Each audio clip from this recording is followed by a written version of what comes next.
Season. Welcome everyone to this Central Idaho Broadcasting sports presentation of Orofino High School baseball. Today the Maniacs squad, under the watchful eyes of second-year head coach Scotty Tonevald, sets their sights on another championship banner to hang proudly at Orofino High. Today's opponent is another top-quality Idaho 2A classification baseball team, and the Maniacs are excited about getting the contest underway. And now to the field we go with our broadcast team. Hi everybody, and welcome to the ballpark here at Orofino. It is time for the District 1-2 2A Boys Baseball Tournament as the Orofino Maniacs, the number 1 seed in this tournament, gets set to face off against the number 4 seed St.Maries Lumberjacks. I'm Jeff Jones, and along with CJ Thompson. CJ, rain was coming down pretty heavy just a moment ago, but it seems to have lightened up just a skosh anyway, and we can only hope that's the way it's going to remain because we've got baseball to play here at the park. Yeah, we're crossing our fingers. Of course, it's a extremely important day, really the opening day, as that game 1 was a play-in game on Friday between St. Maries and Priest River. But yeah, it'd be really, really nice to get these games in today. You know, you don't want to put anything to chance, and the weather is the first thing. You know, the field's in excellent playing shape right now. They had both home plate and the pitcher's mound covered up. They only took those covers off maybe 20-25 minutes ago at best. And then all of a sudden, not more than 10 minutes ago, the rain started coming, and it came in sideways. And so, not the best play for baseball, but the field's in really good condition. Both teams are out on the field taking warm-ups right now. I think we're going to have a baseball game, and we're real excited about this 2024 season and the postseason. Yeah, most definitely. Crossing our fingers that we can get this opening day of the district tournament in. I do see a little bit of clear skies down there, hoping that we can stay within that for quite some time and get this ball game in, as of course the Maniacs have been having a fantastic season. I know they've been chomping at the bit to get to the district tournament all last week. I'm sure that coaches had to employ several different strategies to try and keep them calm during practice. This Orofino squad is 19-2 overall on the year, but probably what's the most important thing here is the league. They are 12-0, undefeated in league play. They've had some very close games, some extra inning games, including against this team, St. Maries, but Orofino has gone through league unscathed. They learned a lot along the way, but I mean, this is a totally new season when you get to the postseason. Yeah, most definitely. Everything is zeros once you get to the postseason. All that matters is once you get here. And they did definitely have quite a scare in that senior night ball game against St. Maries. Honestly, I've seen some crazy things on a baseball field, but that is up there. I did not see that one coming. St. Maries battled back in the top of the 7th to actually take the lead over Orofino, and the Maniacs had to come back and tie it in the bottom of the frame and then win it in extras by the score of 13-12. But you're not just kidding, CJ. You just thought, you know, when the 6th inning came around, Orofino was up 10 runs, if memory serves me correct. Then all of a sudden, St. Maries just started hitting the ball, and they were hitting it, spraying it all over the ball field. And nothing that the Maniacs could do. I mean, there weren't an exorbitant amount of errors or anything like that the Maniacs had scored in those late innings, but St. Maries just was not going to lay down and just say, oh yeah, Orofino, you're the better team. They battled back. Yeah, 8 straight runs there, or 8 straight hits there in the top of the 7th inning in that ball game for St. Maries. They went into the to the inning down 10-3, and they ended it up 12-10. But then Orofino luckily able to rally and win it in walk-off fashion there in the bottom of the 7th, and they did it, of course, in honor of Drew Hanna. So that was really nice to get that win. All right, CJ and I are going to take our first break. It's District 1-2 2A baseball here from the ballpark at Orofino. We're getting set for Orofino and St. Maries. When we return, it's schedules and scores brought to you by Riverside Physical Therapy after this. This season, Hanson Garage Orofino is proud to salute the grit and determination of our local high school baseball and softball teams as they step to the plate for the 2A championship. Swing for the fences, Orofino. Whether you're sliding into home or making that game-winning catch, we're cheering you on every step of the way. And when it's time for your vehicle to hit a home run, trust Hanson Garage Orofino for top-notch service and unbeatable deals. Hanson Garage, we're more than a dealership, we're a community. Go Maniacs! When electrical problems occur at your home or business, it's best left to a professional to assure your safety. Call on the knowledgeable and experienced team of Innovative Electric Services. In Orofino, Innovative Electric can give you a free estimate with competitive pricing to do everything from service calls to new construction. Serving Orofino and all the surrounding areas with honest and timely work, call Innovative Electric at 476-3321. Backing the Maniacs all throughout the postseason, Innovative Electric Services, Orofino. We toss them, they're awesome. Pizza Factory. Deciding what's for lunch or dinner today is as easy as picking up your phone and calling Orofino's top pizza house, the Pizza Factory. Get that delicious pizza pie delivered to your home or work address. Every day of the week, there's great pizza, breadsticks, and sub sandwiches just a call away. 476-5519. Takeout available too. We toss them, they're awesome. Pizza Factory. At Riverside Physical Therapy, we're proud to say we're Maniac and community backers. Visit us on Highway 12 Orofino for a free screening on those aches and pains you wake up every morning with. There's no need to suffer from stiff knees, aching back, or sore shoulders and neck. Call Riverside Physical Therapy and make an appointment for a free examination and a plan to get back to your old self. Open Monday, Wednesdays, and Fridays. Riverside Physical Therapy, here for you. Welcome back once again. Time now for Riverside Physical Therapy schedules and scores. If you're questioning the extent of an ache, pain, or injury, call or stop by Riverside Physical Therapy for a complimentary injury screen today. In high school baseball action in the region, the Lewiston Bengals take on Coeur d'Alene in the Idaho Class 5A District Tournament. And Grangeville and Kellogg are going at it. The other Central Idaho League contest today, they are at Clearwater Field in Lewiston, also starting at 4 o'clock. In high school boys golf, Clarkston, Pullman are both at Indian Canyon in Spokane. In high school boys soccer, Shadle Park is at Lewiston. Tennis, the Lewiston Bengals travel to Moscow. East Valley is at Clarkston. That is for the boys, and the Clarkston girls are at East Valley. Pullman boys are at West Valley, and West Valley is at Pullman for the girls. Tomorrow in softball, the top-seeded Lady Maniacs in the Central Idaho League District Tournament will host the Kellogg Wildcats at the Orofino Elementary School fields. Pregame will be at 3:40. First pitch at 4 with Jeff Jones and Robin Roten. And the number 2 Grangeville Bulldogs will host the St.Maries Lumberjacks. That game also at 4 o'clock. Friday, the St.Maries Lumberjacks beat the Priest River Lamana Spartans 13-6 to earn their spot in this game here for the district tournament. In other scores Friday, Potlatch crushed Nez Perce twice, 30-0 and 15-0, and Kendrick ran away from Troy 10-2. Prairie shut out Lapway 10-0. In Seattle Mariner baseball, the Mariners at 19-15 sit atop the AL West and are in action today for the first of a 4-game series on the road against the Minnesota Twins. We, of course, have coverage of Maniac baseball and softball all week, so the M's will be on the air next Friday as they open a series against the Oakland A's at T-Mobile Park.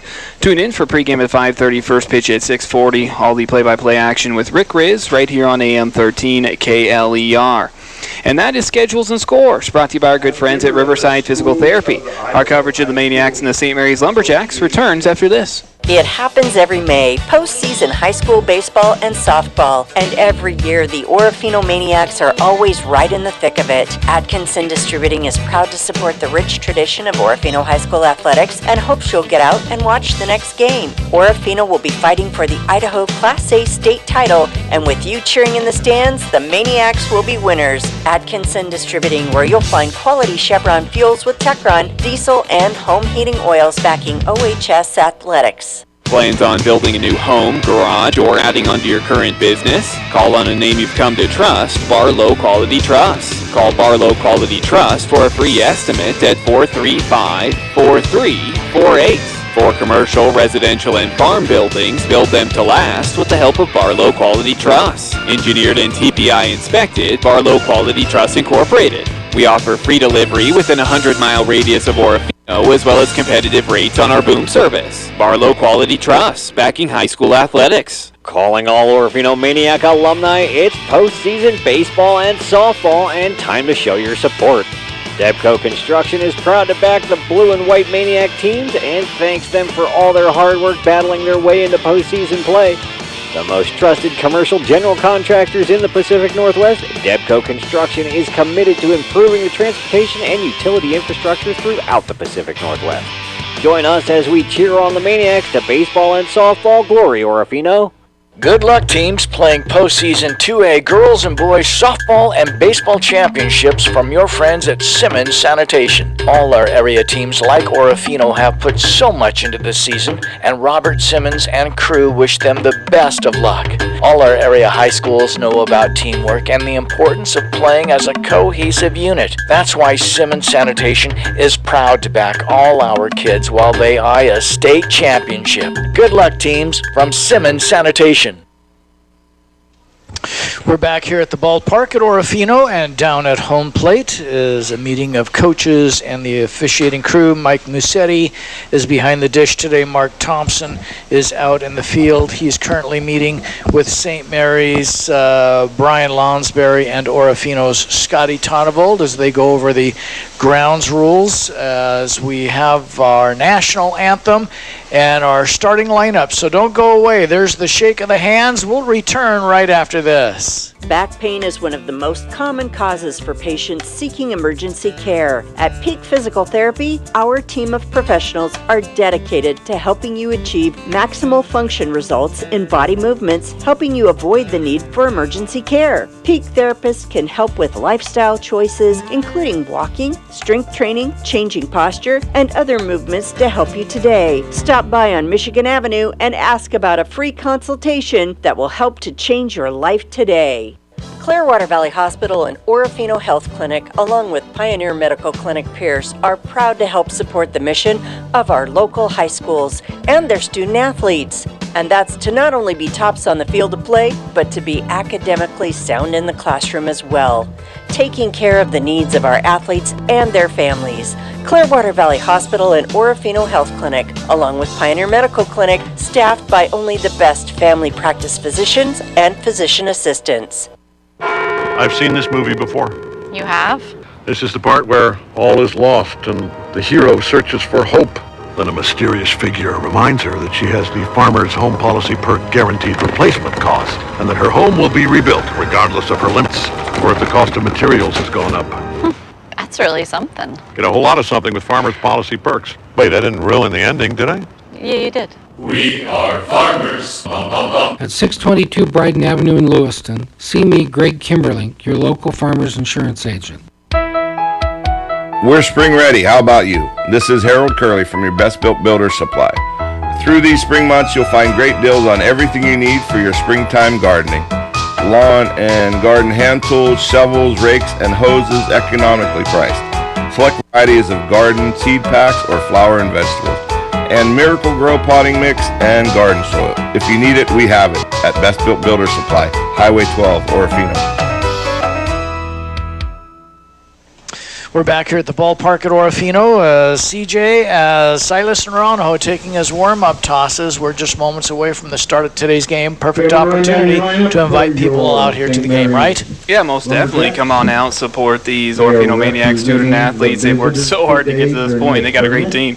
60 seconds, and we are back with the first pitch right after this. Attention all LPNs, CNAs, and RNs. Clearwater Health and Rehabilitation is now hiring, and they want you to join their team. Are you ready to take the next step in your career? Clearwater Health and Rehabilitation offers paid training for those interested in becoming nurse assistants. Yes, you heard it right. They'll invest in your future. And as Orofino High gears up for postseason play, Clearwater Health and Rehabilitation wishes the best of luck to Maniac teams. Let's hit a home run together. Apply today at Clearwater Health and Rehabilitation. Rehabilitation. Your career starts here. Reader's Digest recently conducted a poll of travelers who have stayed at a hotel in their state, and it's no wonder that the Best Western Lodge at River's Edge Orofino was chosen by Idaho as the #1 lodge to rest your head. Relax and enjoy the many amenities the hotel has to offer. Indoor pool and hot tub, full complimentary breakfast, and stunning views of the Clearwater River. Plus, the lodge is within easy walking distance to downtown. The Best Western Lodge at River's Edge, backing the Orofino Maniacs. All right, the throwdown has taken place, and we're going to go about 5 minutes early here, so we're going to lead it off with Brock Anderson of St. Mary's to the plate. Silas Naranjo is on the hill. Here's the first pitch, and it is taken high for a ball. CJ, let's run down that starting lineup. Following first baseman Brock Anderson, Gabe Long, the catcher. Shortstop Landon Holmes will hit third, followed cleanup by Wyatt Holmes at second. The 1-0 is swung on, and a chopper backhanded nicely by Quentin over at third. The toss across is good, and there's one away. Milo Marsh will hit fifth. He is in center field, followed by right fielder Cody Teft. Bottom third of the order starts with Trey Gibson in left field. Designated hitter Jackson Nantel will hit eighth, and Harlan Baker rounds out the order at third. Chris Brousseau is on the mound, but not in the batting order, Jeff. All right, as we said, Silas Naranjo is on the hill. His battery mate is Gavin Christofferson. This is Gabe Long with one gone here in the top of the first. He'll step up there, takes a curveball for a strike. Over at first, Dash Barlow. Bodie Howell at second. Quentin is at third. Jagger Tondevald is the shortstop for the Maniacs. Here's the 0-1 from Silas on the way, and it beans Gabe in the helmet. So he's down at first base, hit by pitch. The fielders for the Maniacs left to right, Loudon Cochran, Aiden Olive, and Landon Hudson. Well, that was a bit of a mistake there from Silas, CJ. Yeah, got to get those out of the way early. You know, as you talk about the starting lineup defensively for the Maniacs, really not going to see a whole lot of change in that defense for the Maniacs. Coach Tonnavold likes his setup, and he likes to keep it relatively the same, and it's been working. Silas will now work from the stretch with one aboard and one gone here in the top of the first. Holmes steps up, and he's going to take a hack at the first pitch, foul it back here into the crowd, 0-1. Landon is, I'm sorry, go ahead. Oh, I just saying I like the decision to start Silas here in this opening game, as he's going to be behind the dish the rest of the time, give him a little break on his knees. Yeah. Landon steps back in. Here's the 0-1 from Silas on the way. Another curveball drops in there for a called strike 2. Wyatt Holmes, Landon's brother, he's on deck, and Milo Marsh is in the hole. Yeah, when you get a hard-throwing kid like Silas, you want him to be able to get his work out of the way, and should this Maniac squad make it to state, which in all intents and purposes it looks as though they will, he'll be needed. Pitch is going to be swung on and fouled at the dish. Count still remains 0-2. The Maniacs won the regular season, CJ, 12-0 without a loss in league play. Just phenomenal. Pretty impressive. Count remains 0-2 to the shortstop, Landon, who stands at home plate. His toes right on that white chalk mark.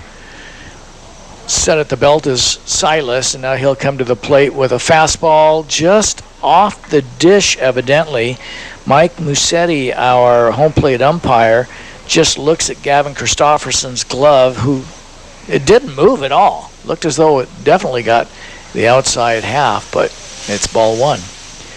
Silas ready to come back to work. The 1-0 misses high and wide for ball two. 2 balls, 2 strikes.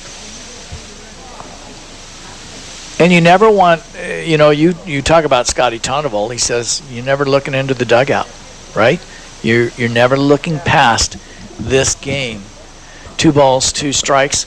Silas deals to the plate. Pitch is swung on a slow ground ball picked up by the shortstop, and the toss is right there into the glove of Dash Barlow for out number 2 on the play. Long goes from first to second. Number 2, Wyatt Holmes. On deck number 44, Milo Marsh. CJ, this Maniac squad has had their eyes set on going back to state. They won 3rd place last year in state.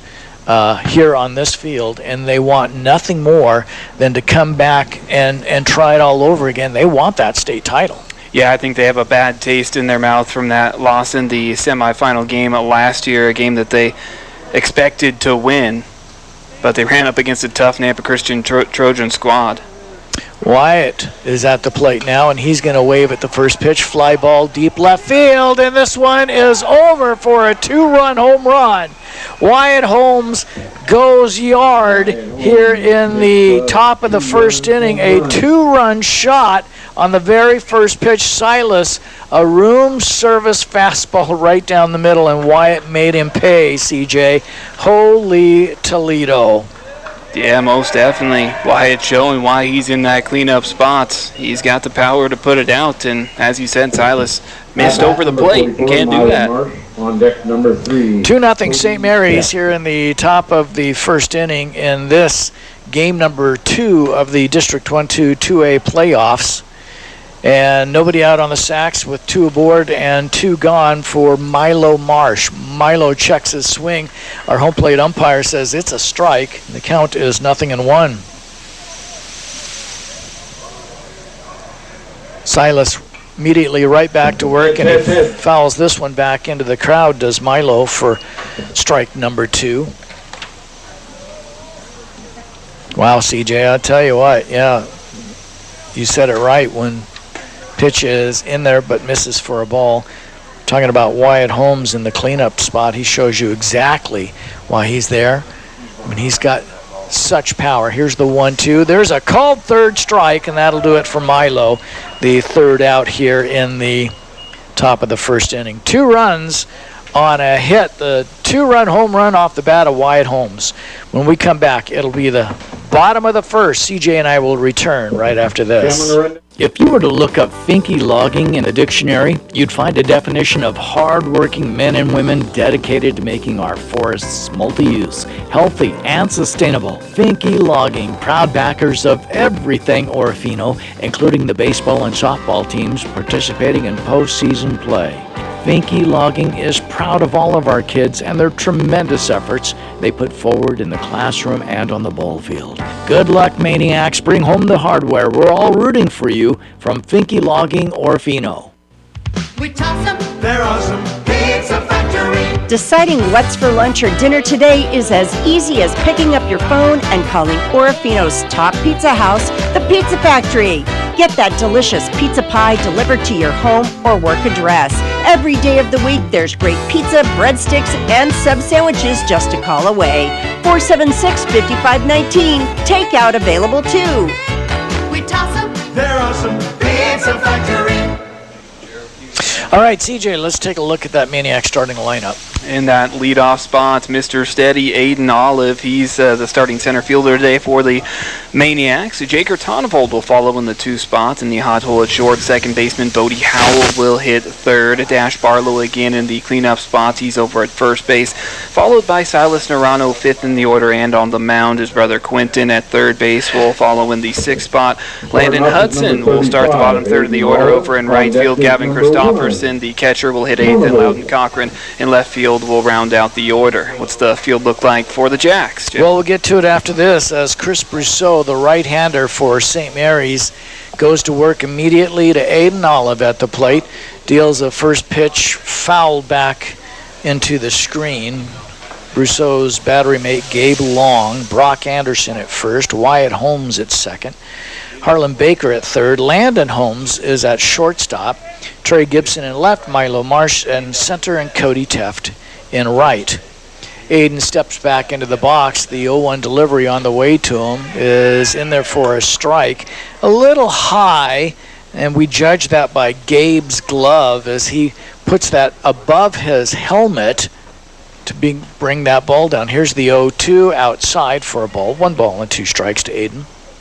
So these two teams have met 3 times on the year, all of them going the way of the Maniacs. The 1-2 delivery. That pitch is low for ball 2. Maniacs went to St. Mary's for a doubleheader back on April 3rd. Orofino winning both those games 10-7 and 12-4. And then they came here on April 23rd. Orofino winning in 7 innings 13-12. Pitch is swung on, little dribbler foul at home plate. And so Aiden will turn around and come back to home plate.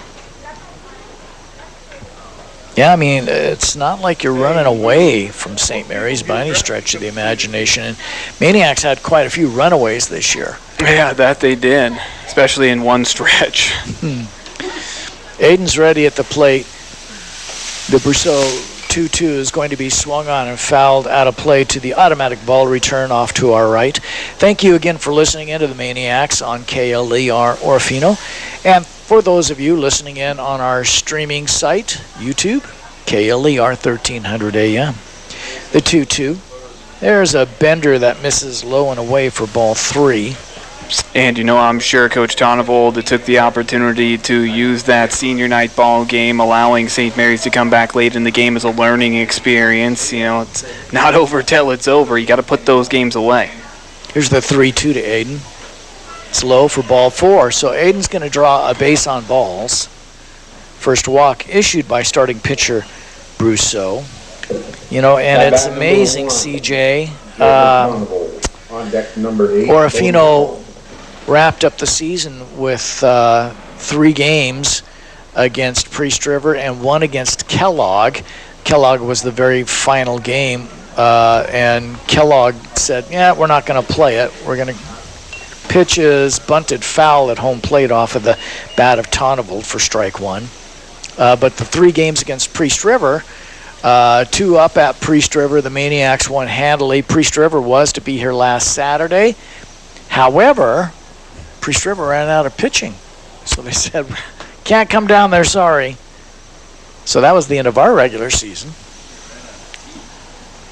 The 0-1, and the pitch is high. Here's the throw down to second, and sliding in safe at second base as the ball gets out of the glove of shortstop Landon Holmes and into shallow center field. So Aiden Olive's got a stolen base, just tacking on another swiped sack here on the regular season where he had quite a few. 1 ball, 1 strike. Pitcher's going to be swung on, popped up, giving chase up that third base line. Is the catcher long? Does he make the catch? He caught it. I think he did, yeah. Yeah. He caught it laying down and nearly in front of the third base dugout, and so Jagger pops out for the first out here in the bottom of the first inning. What an effort. That's a heck of an effort by Gabe Long. I lost it almost immediately off the bat, followed Gabe and watched him lay down in the warning track. Bodie Howell at the plate. Way outside is the pitch, and taking advantage of that is Olive as he goes to second to third on the wild pitch. So the Maniacs have a runner in scoring position. Orofino down 2-0 to St. Mary's after, with 2 gone, Wyatt Holmes a 2-run home run in the top of the first inning to give St. Mary's the 2-0 lead. And they have had some struggles falling behind early in ball games throughout the year, sporadically. And Scotty told us, he goes, that's just something that, normally doesn't happen, and so we're not really resting our hat on that. The 1-0 misses wide. He's not afraid that that's going to be something that's going to happen all the time, but it has happened quite a bit. It has. 2 balls and no strikes to the Maniac second baseman. Here's the toss, misses, and sliding in from third base, safe at home is Aiden Olive. Scored as that one a passed ball as the pitch was in the almost to Gabe's glove. It might have got a little dirt, but it went off the shin guard, bounced away to the right. Chris Brousseau came off the mound, tried to help him find out where it was at. There's a bender in there for a strike, and the count runs to 3 balls and 1 strike now to Bodie. Should be 3-1 now. Next offering, low, ball 4. And so Bodie will draw a base on balls. That's the second walk given up by Brousseau. The bat number 9, Dash Barlow. On deck number As you 4, mentioned last time, Jeff, Chris Brousseau, a very mechanical wind-up and delivery. And you take a look at those mechanics. They gave up a walk, then a stolen base, then a wild pitch, then a passed ball. So Maniacs score a run without the aid of a hit. Barlow steps up. He's going to take a wave at the first pitch he sees. Fly ball to center field. The catch is made out there by Marsh, and there are 2 gone.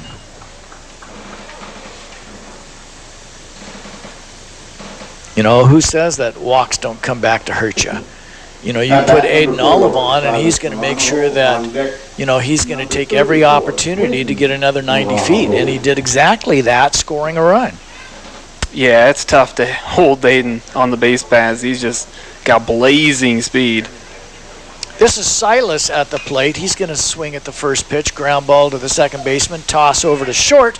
Landon Holmes gets the force on Bodie Howell, and that will do it for the Maniacs. But they do pick up a run on no hits. They leave one out there. After an inning of play, it is 2-1 in favor of St. Mary's. It'll be 6, 7, and 8 in the order. Taft, Gibson, Nantel for the Jacks after this. Every spring it arrives, Idaho postseason high school baseball, softball, track and field, golf, and tennis. Debco Crushing is a proud sponsor of Maniac Athletics and wish boys and girls all the best as they wrap up their high school sports for the year. Orofino will compete against the best teams in Idaho 2A division. Debco Crushing is also a fan of the cheer and dance squads who have worked tirelessly over this year. Debco Crushing, proud to back Orofino High School Athletics, and hope to see you in the stands cheering on all our kids. You know what nobody misses? Dial-up internet. The same goes for monthly checking account fees. P1FCU's Ascend checking is free. Plus it has all sorts of free benefits, like remote deposit, credit score monitoring, and more. Meanwhile, some people are paying as much as $12 a month for their checking. Some things should just be free. Open your P1FCU Ascend checking today at p1fcu.org/free. Insured by NCUA. Bring home the win, Orofino. Sponsoring today's OHS broadcast, your friends at Peak Physical Therapy, Kimberling Insurance, and Best Built Builder Supply as we head to the top of the second here at the ball field at Orofino High. A 2-1 lead for the Jacks, Jeff. Okay, this is Cody Taft who will step to the plate. Silas Naranjo throws up there a fastball that Cody waves through for strike 1.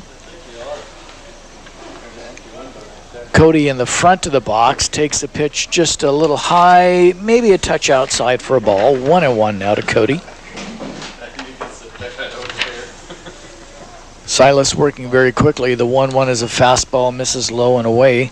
2 balls and 1 strike. Trey Gibson in the on-deck circle, and then in the hole, Jackson Natel.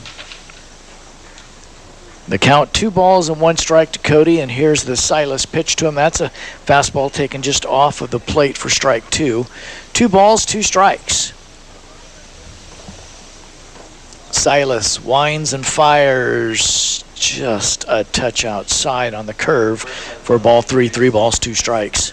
In that late comeback on senior night, Taft had a huge 2 RBI double.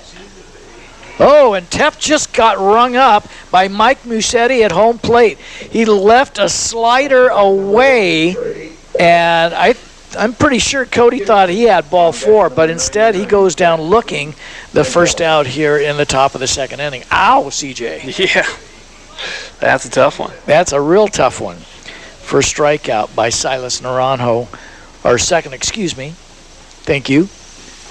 Pitch is high for ball 1 to Trey Gibson, today's starting left fielder for the Jacks. Jacks wearing their green tops, white pants, light green numbers. Pitch is swung on and fouled back into the screen. Jacks in script across the front. Maniacs again wearing their all black unis. Maniac blue across the front. Pitches swung through, big cut by Trey Gibson. He wanted it all, CJ. That back foot of his came out of the dirt, and he did a little pirouette at home. 1-2 on the way to Trey. Oh, and he got rung up. Trey wanted to swing at it. He was leaning over home plate. He left it alone. He, too, gets rung up by Musetti behind home plate for out number 2 here in the second. And Silas starting to get fired up on the mound as he gets into a rhythm. That's 3 straight strikeouts for Silas. This is the designated hitter, Jackson Nantel. And he waves through a high pitch for strike 1. Jackson hitting for today's starting pitcher, Chris Brousseau. Yeah, Nantel absolutely fooled with that pitch. Here's the 0-1 on the way to him, swinging, and this one is fouled off to the right. 0-2 now to Jackson. The big right-hander steps back up, measures the plate, and here is the waist pitch on the way. Yes, sir! Swings through a high fastball. 3 consecutive strikeouts for starting pitcher Silas Naranjo. 4 if you go back to last frame. I'll tell you what, Silas sets him down in style here in the second, CJ. Coming up, Quentin Naranjo, Hudson, and Christofferson when Jeff and I return after this. Orofino Police Department encourages all OHS faithful to come out this week for the Central Idaho League District Baseball and Softball Championships. Taking on the best teams in the north, the Maniacs hope to hang another championship banner proudly at OHS. Orofino Police Department knows that raising great kids in our schools and athletic programs means great kids live and work in our community. Support our students any way you can to help them grow into super citizens. Orofino Police Department says be there for our kids and go Maniacs. Proud to support Orofino High School athletics are your friends at Sunset Mart on Michigan Avenue, Orofino. While listening to the Maniacs, swing by for a winning combo. Grab refreshing soda fountain drinks and mouth-watering cheeseburgers from our deli. Fuel up for the game or celebrate a Maniac victory with us. Sunset Mart, your go-to spot for convenience and community spirit. Visit us today. Open 24 hours a day, 7 days a week. Your Orofino High sports backers, Sunset Mart. Welcome back. Terry Bowling of Camas Financial Services and Riverside Physical Therapy say go Maniacs and a win as Silas Naranjo able to set down the Jackson order in their half of the second, Jeff. Here's Quentin Naranjo to start the Maniac half of the second off. Orofino down 2-1 to the Jacks. First pitch is way inside and over the head of Quentin for ball 1. Yeah, that one definitely got away from Chris. Yeah, Chris was really warming up rather quickly, CJ, prior to pitching this inning. Here's the pitch. It's in there for a strike. And as soon as he got the ball back from Gabe Long, he just fired right back, and nothing much was coming close to the strike zone. Pitch misses wide for ball 2 to Quentin, 2-1. You know, I think he was looking at Silas and thinking, I can do that too. Here's the 2-1 delivery on the way to Q. High for ball 3. But the Maniacs, I'm not going to say, CJ, that they know what pitch to swing at. Pitch is high, but it is in there for a strike at the letters to Quentin. 3-2 now. They're going to swing at pitches that they know that they can drive somewhere. And there is a called third strike, so Quentin will go down looking. I think Mike Musetti's kind of got that arm out there. You know, he's going, I know how to pump that fist out there. So there's the first strikeout for Brousseau. Landon Hudson now. Fastball misses inside as it brushes Landon away from the plate. Ball 1. From the windup, Chris deals. There's a nice curve for a strike to even the count at 1-1 strike to Landon Hudson. Today starting right fielder for the Maniacs. Pitch is swung on, a ground ball. Charging in on it is Holmes, and he boots the ball at shortstop. Landon Holmes, CJ, when he was here about a week ago, he had problems at shortstop. You might remember he had 2 consecutive errors, I think, and he did exactly the same thing. Pulled his head as he charged up on top of that ball. That he did. They definitely struggled in that senior night game with errors. Gavin Christofferson hitting in the 8 hole. He's looking to do some damage right here with the runner on over at first, and Brousseau just looks Landon Hudson back over. Landon with a good-sized lead away from first. Gavin steps in. Here's the pitch on the way to him. Change up high for a ball 1-0. First pitch change to Gavin. Wanted to see if he could get him swinging at something that was a little high. Gavin's bat has been a weapon for the Maniacs in the bottom part of the order all season long. It has at that. Here's the 1-0 on the way. Swung on. This one's going to be popped foul and out of play along the first base line for strike 1.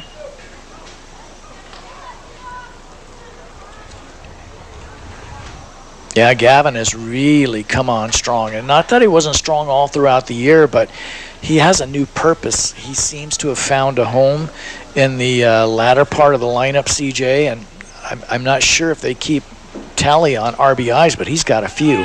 The 1-1, there is no throw down to first, as Landon wanted to see if maybe he could draw a throw and a bad throw from Long to maybe push him up to second base. Pitch was wide to Gavin for a ball, so it's now 2 balls and 1 strike to the Maniac backstop. From the stretch, Brousseau comes to the plate. Here's the throw down to first, and it's out into right field. Landon all the way over to second, and he'll hold up there. Exactly what he was looking for. Gabe Long launched it well over the glove and to the foul side of first base out into right field, and Landon Hudson made him pay. Yeah, the Maniacs going to take advantage of the free opportunities here early in the ball game. Game-tying run, now in scoring position.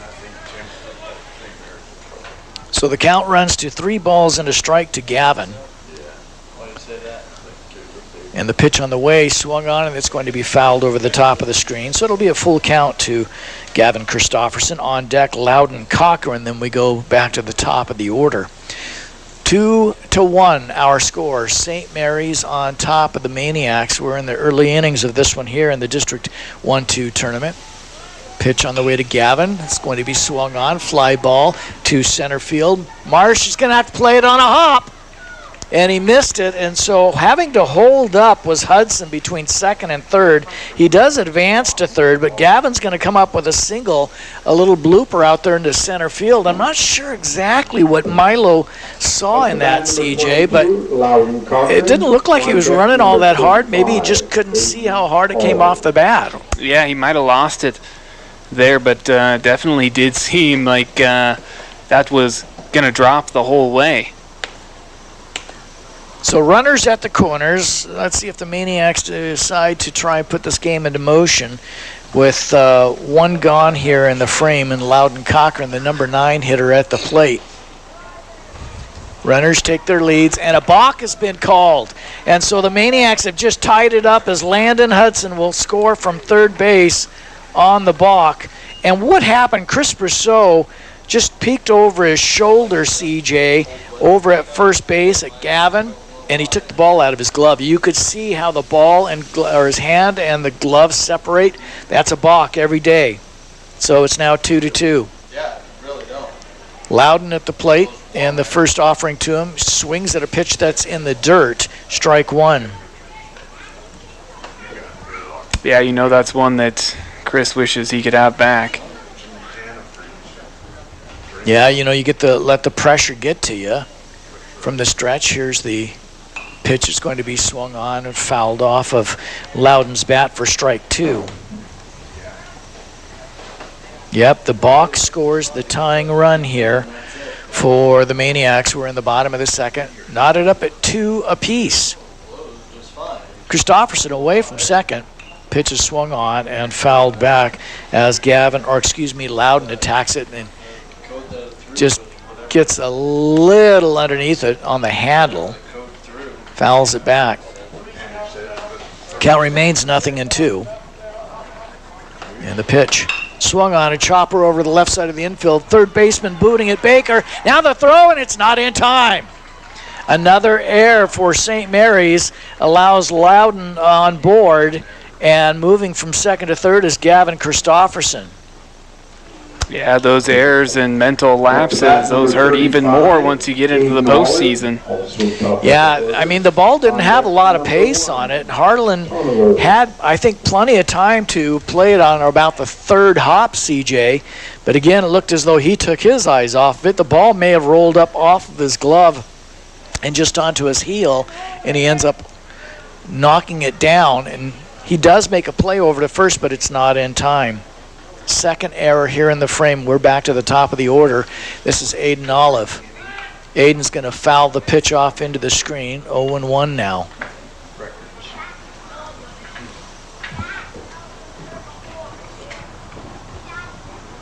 At third is Christofferson. Loudon at first. 1 gone. And Aiden at the plate. Here's the pitch to him. Pitch is taken for a ball. It's a cutoff play. They go to the shortstop, and Loudon Cochran easily in at second base with a stolen base.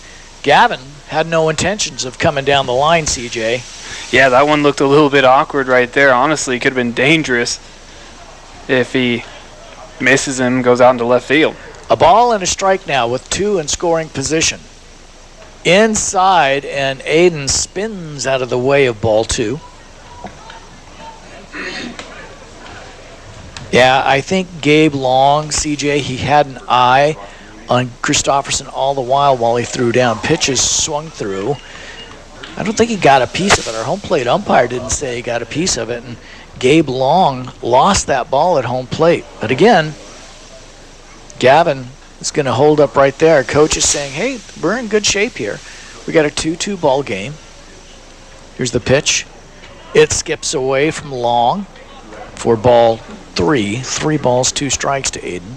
Aiden wisely holding up the hand to hold Gavin at third.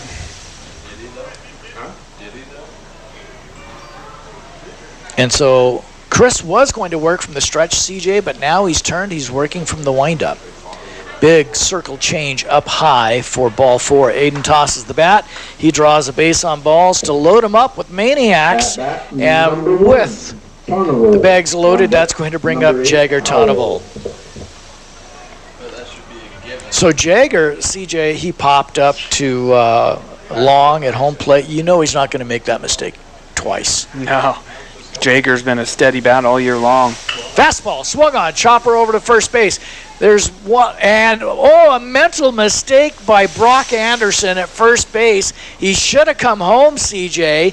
He thought about going to second, didn't have a play, but the play was definitely at home. He does get Tonneval out, but Tonneval's going to pick up an RBI because he scores. Gavin Christofferson from third base, and the Maniacs have their first lead of the game, 3-2.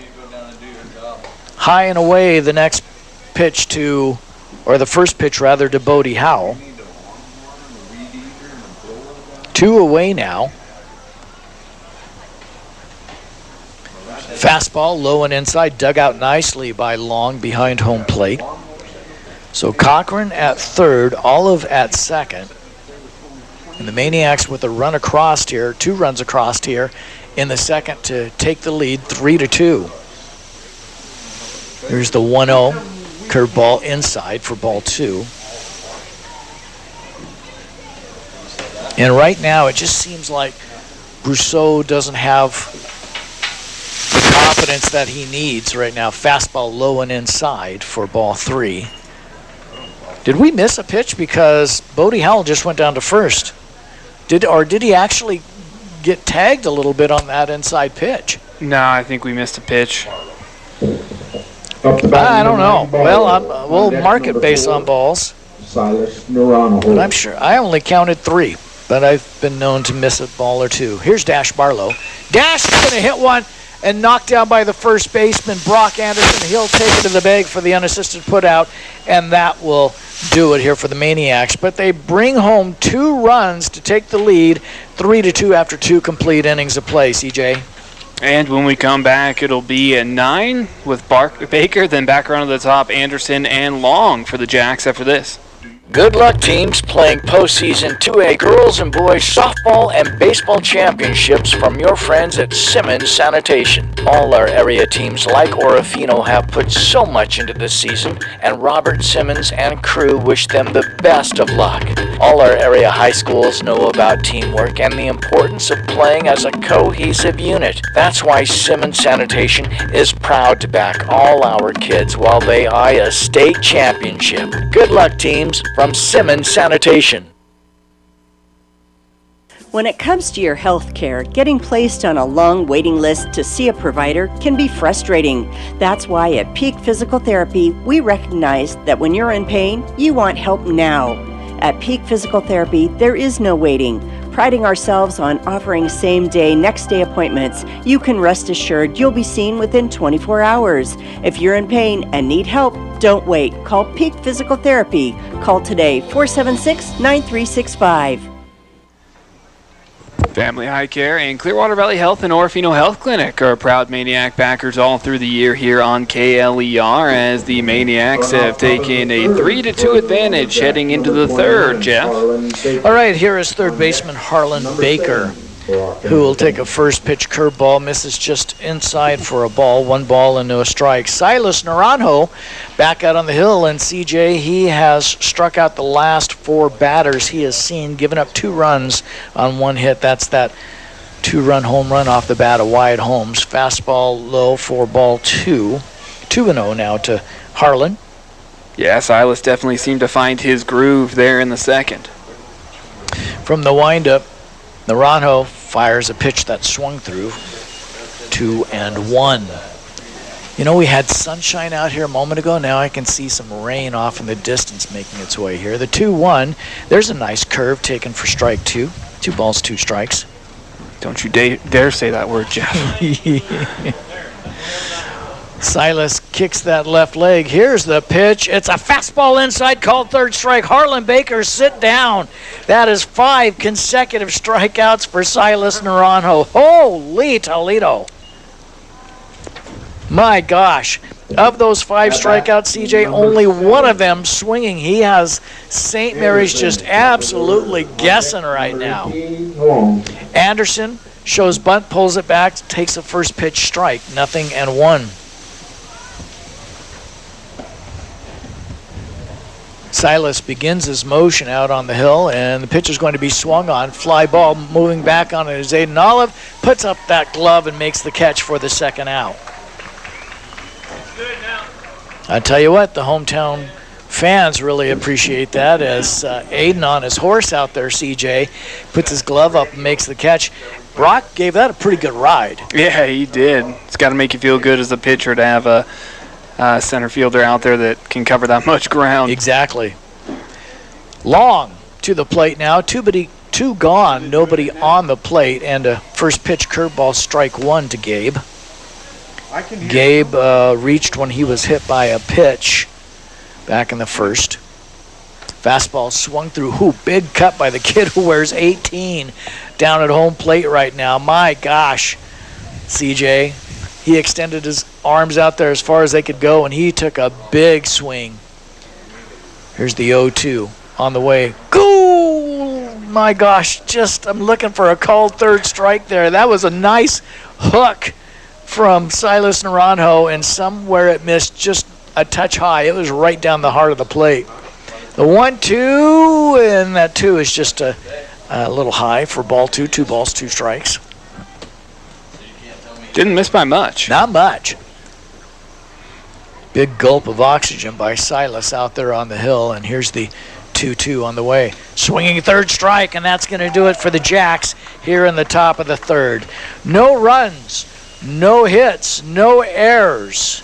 Nobody left on there. The Maniacs with a 1-run lead, 3-2 after 2.5 innings here, CJ. Following another 1-2-3 inning, it'll be Naranjo, and Hudson due to the plate for the Maniacs after this. This season, Hanson Garage Orofino is proud to salute the grit and determination of our local high school baseball and softball teams as they step to the plate for the 2A championship. Swing for the fences, Orofino.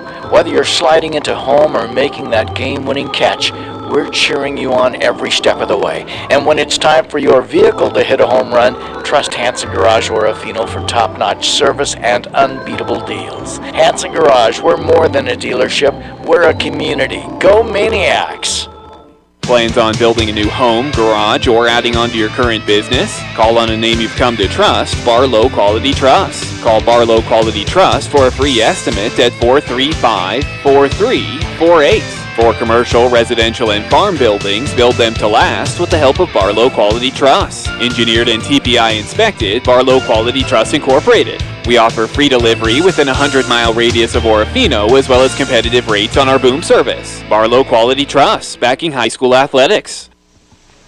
The Pizza Factory and the player of the game will be coming up at our post-game show. CJ and I hope you'll listen in for that, as the recipient will receive a personal pizza and a medium soft drink of their choice from our friends at the Pizza Factory. We go now to the bottom of the third inning. Maniacs up by a run. CJ, we have a brand new pitcher out there. Yeah, that we do. You can close the book on Chris Brousseau, who went 2 innings, giving up the 3 runs on just the 1 hit.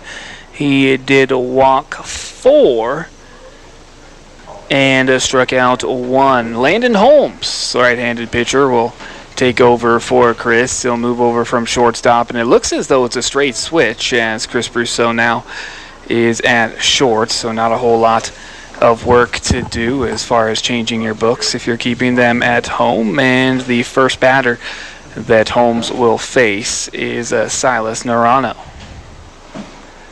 3 runs on 1 hit given up by the starting pitcher Brousseau. And so we encourage you to listen in tomorrow as we'll head to the softball fields. That's where the Lady Maniacs will take over District 1-2 play as they host the Kellogg Wildcats. Tomorrow we'll be on there with the 3:40 pregame. 4 o'clock is the first pitch. I'm not sure what the holdup is here, CJ. We've lost our home plate umpire, Mike Massetti. Our fielding umpire is still out there. Oh, he was over talking with Coach Thompson. Oh, thank you very much.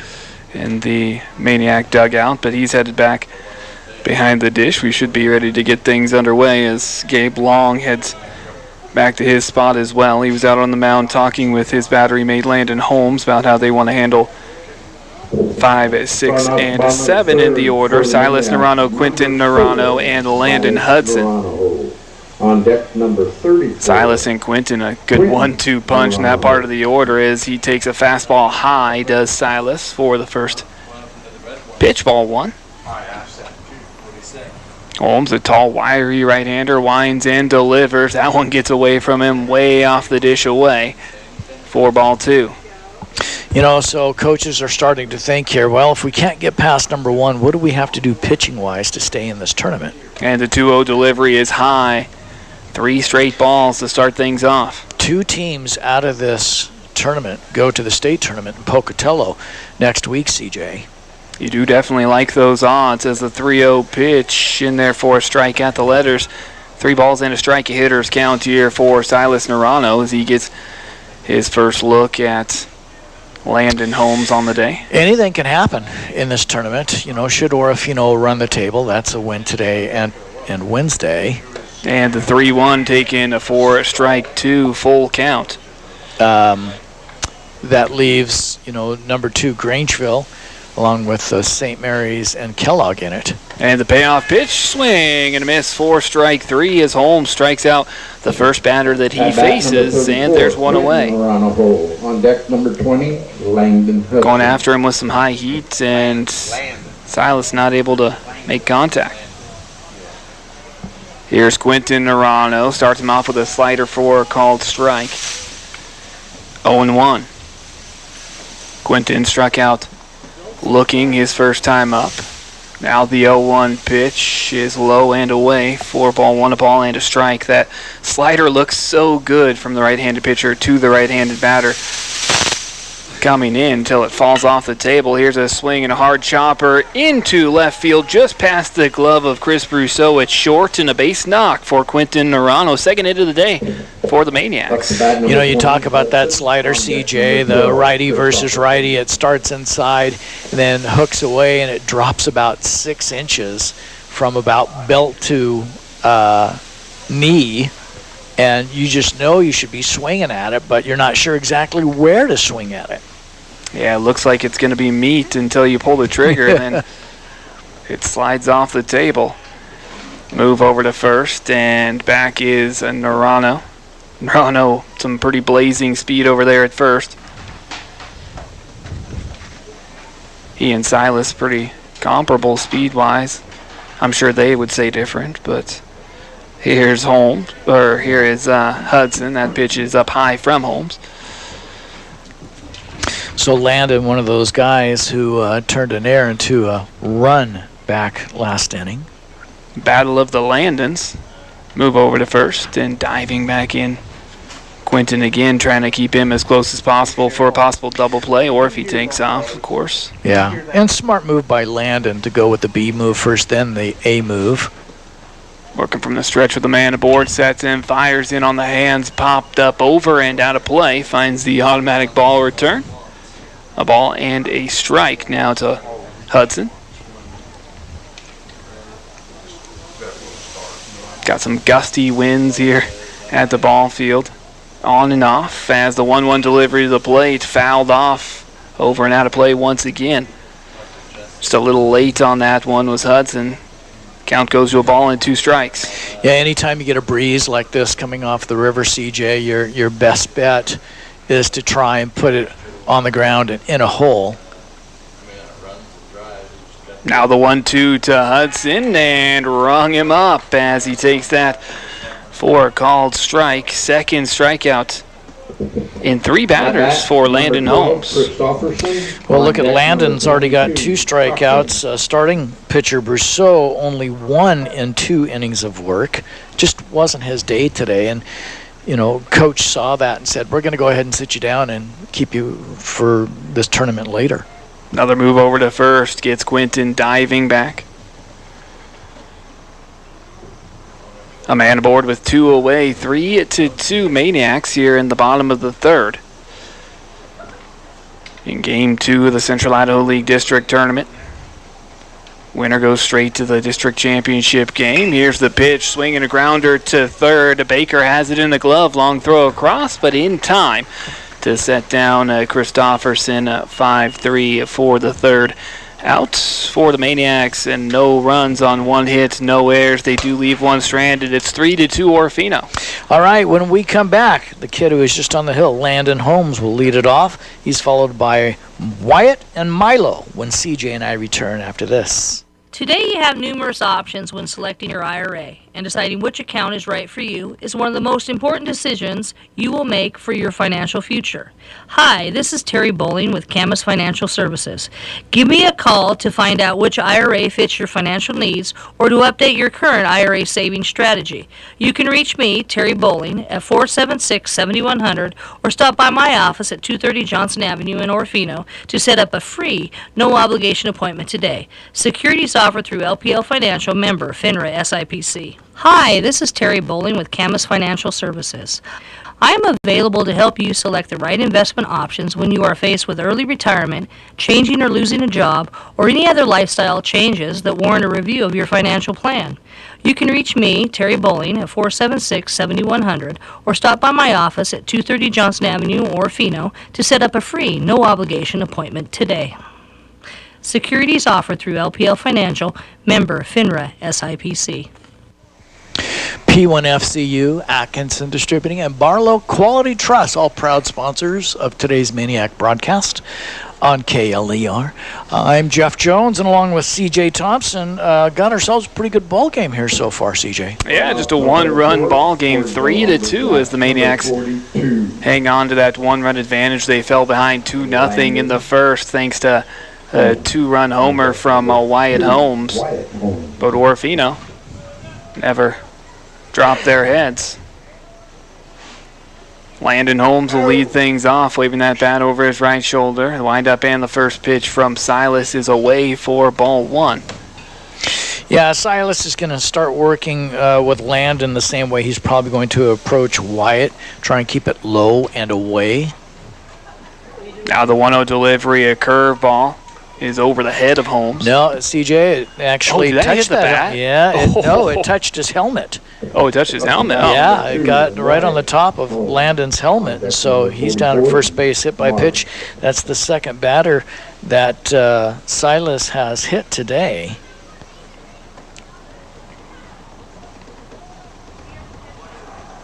So a man aboard for Wyatt Holmes. Both teams with brothers hitting back-to-back in the lineup.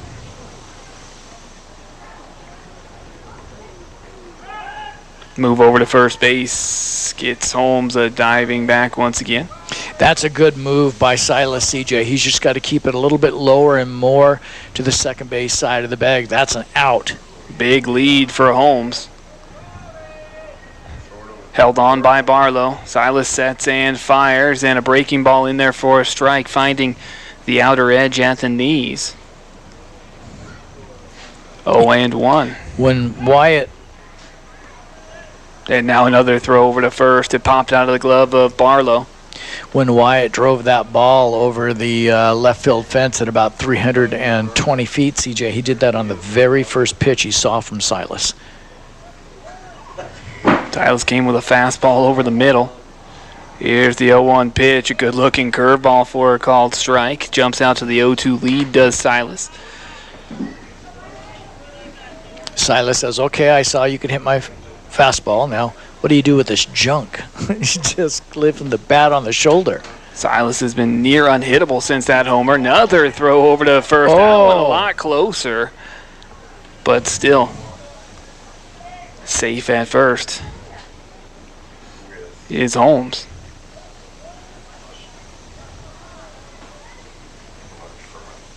Silas taking his time and another move over. And diving back in time is Holmes.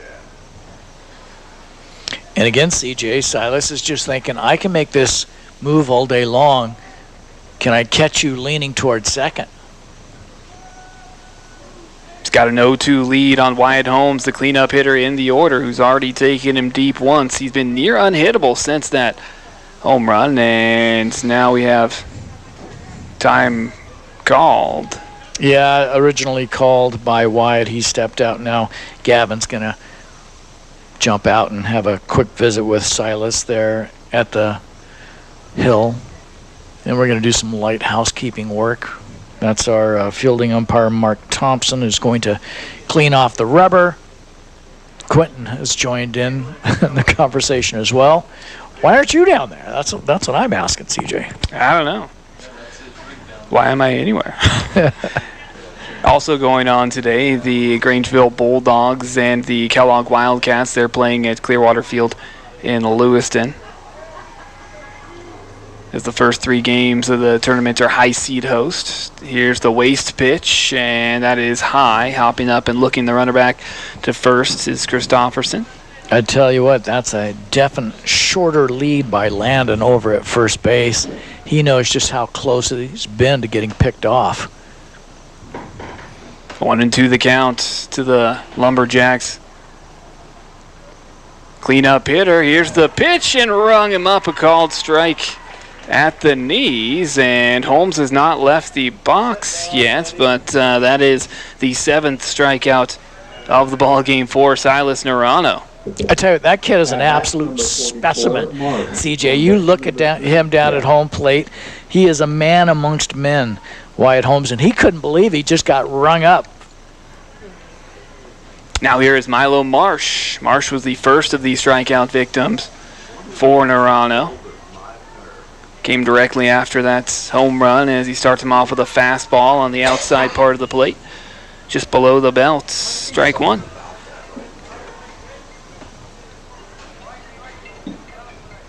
One on, one away. 3-2 Maniacs here in the top of 4. Silas working from the stretch. Sets and delivers. Drops a curveball in there for a strike.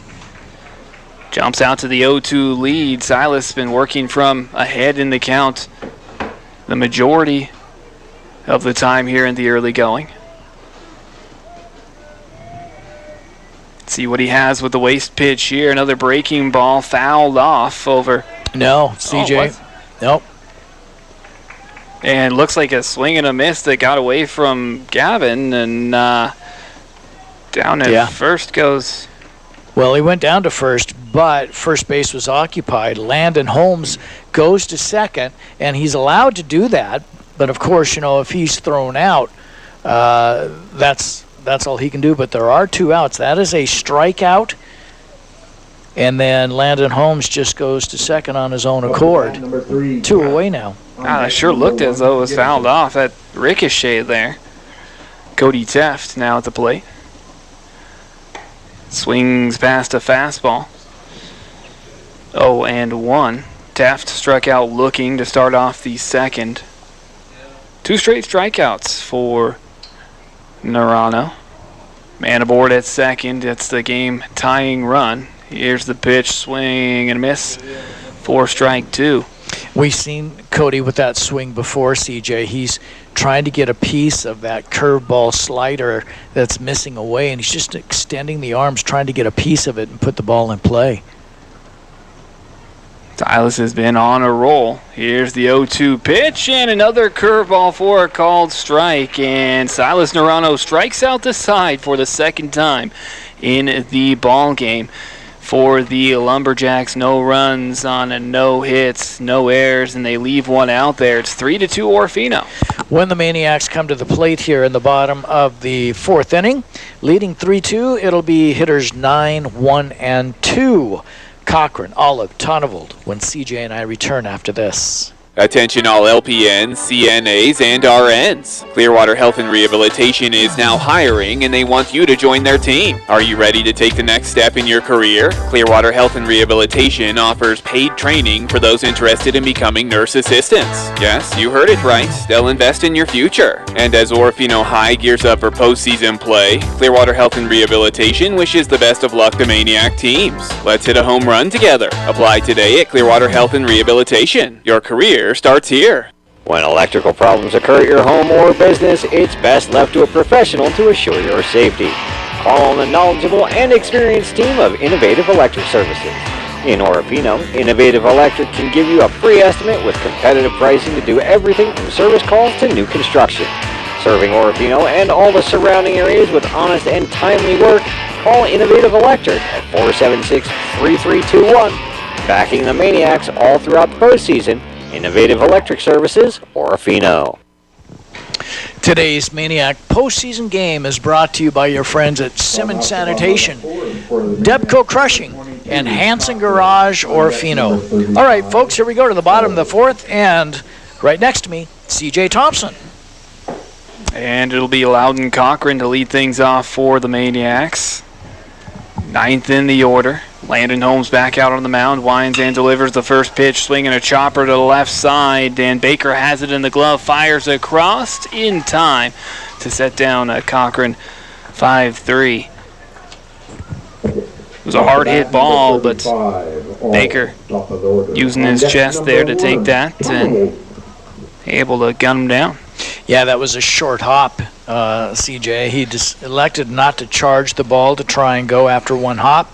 He stayed back on his heels, and that ball came up on a short hop right into his glove and into his chest, and still able to make the throw. Now here is Aiden Olive as he takes a called strike from Holmes, and the rain unfortunately starting up again here at the ball field.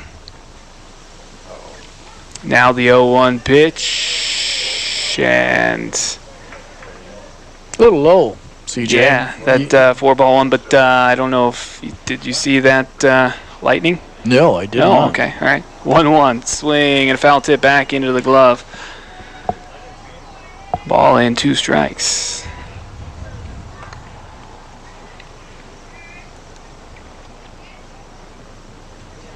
Three to 2 Maniacs.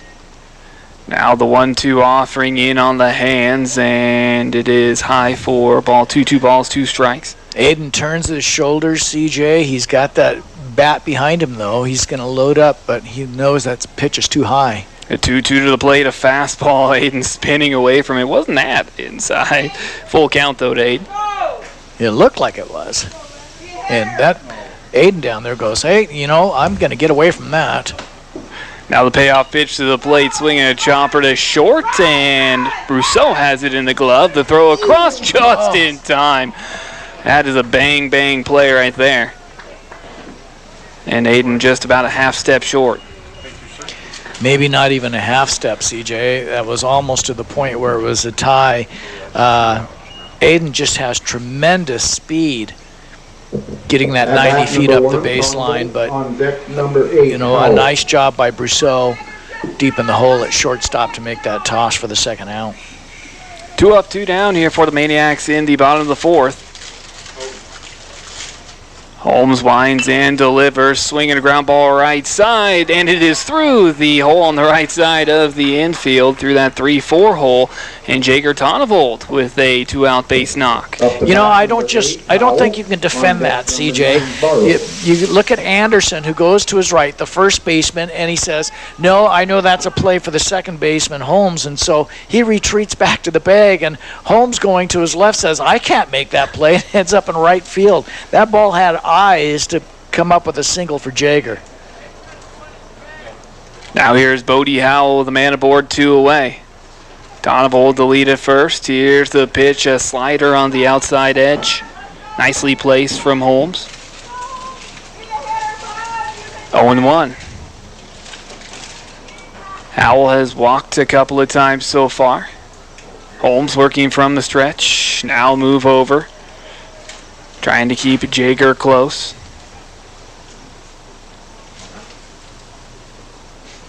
Tonnevold again the lead, held on by Anderson. Howell always dangerous at the plate. Here's the pitch from Holmes. Big cut, waves by that pitch, 0-2. Not sure what Bodie saw in that pitch, CJ, but it looked eye high. Had a little drop to it, not much. Not the best pitch, though, to take a hack at. And another toss over to first. Jager already at the bag.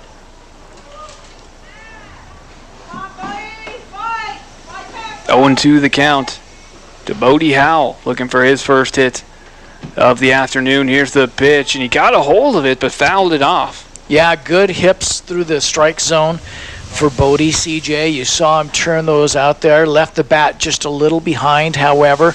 Not enough speed to get through it, and tried to drive the ball out into right field. Now the pitch from Holmes, a fastball, swinging a ball high, deep to left field, backing up, and making the catch is Trey Gibson. Gee. What a late adjustment there. And that is the third out.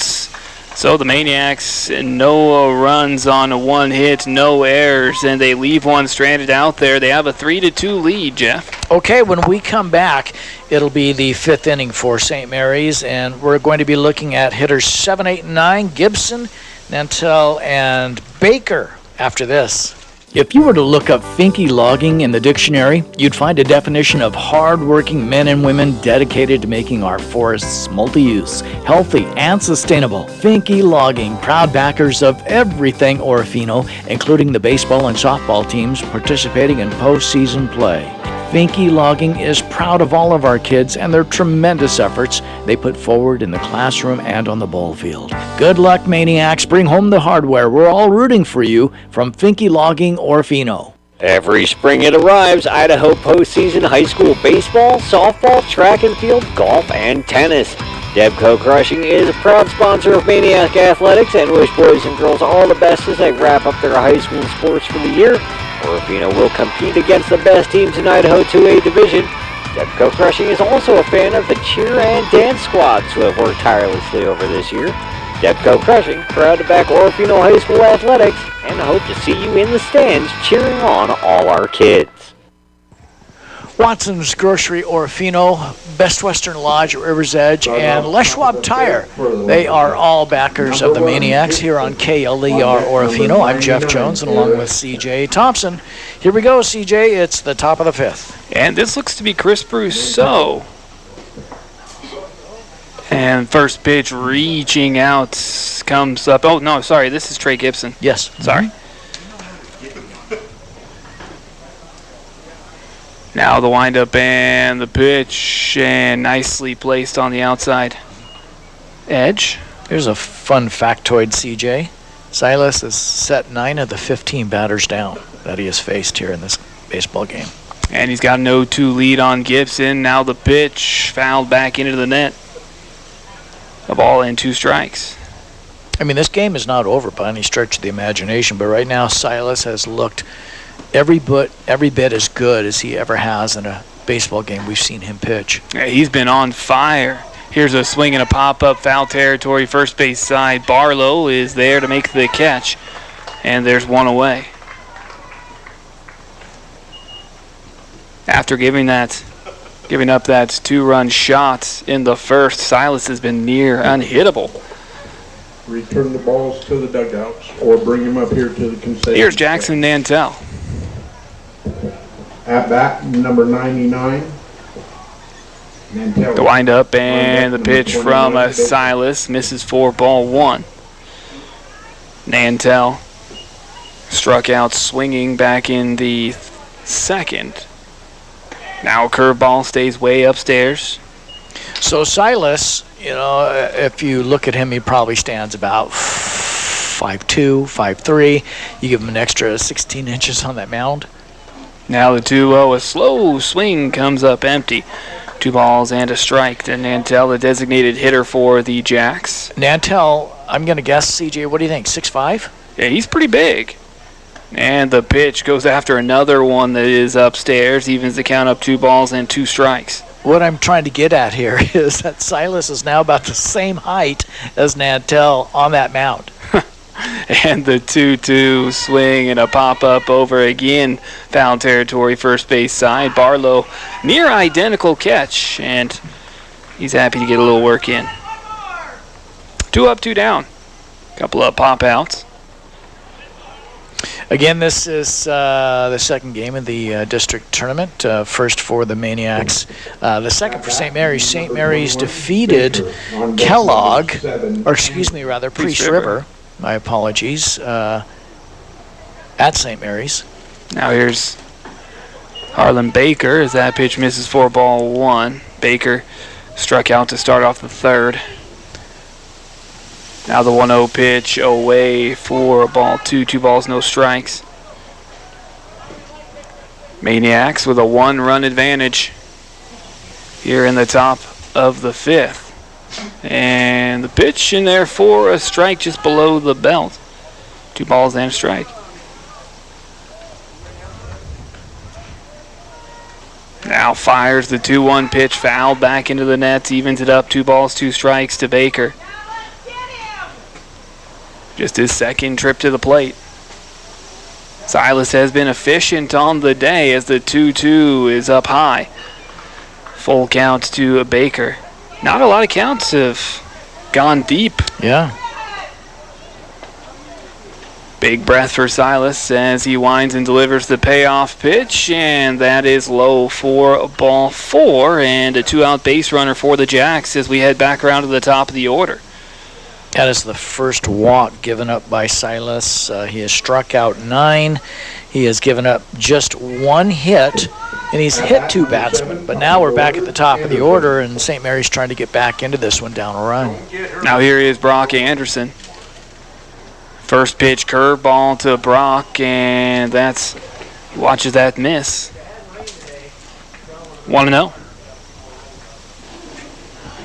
Baker the lead over at first, held on by Barlow. Norano sets and delivers. That pitch low and away for ball 2. 2 balls, no strikes. Anderson has bounced out and flied out. And a move over to first. Trying to get his momentum moving the wrong Yeah, and actually, Baker was still making a move towards second base, but the throw by Silas was just to the wrong side of the bag. Now the pitch to Anderson, high once again, 3 straight balls, 3-0 the count to Anderson. As Baker represents the game-tying run at first base. Silas able to set down the first 2. Here's the pitch, and ball 4. So Silas walks 2 straight. First 2 walks of the ball game for Norano. Now runners at first and second. The go-ahead run now aboard in Anderson. Game-tying run in scoring position in Baker for Gabe Long.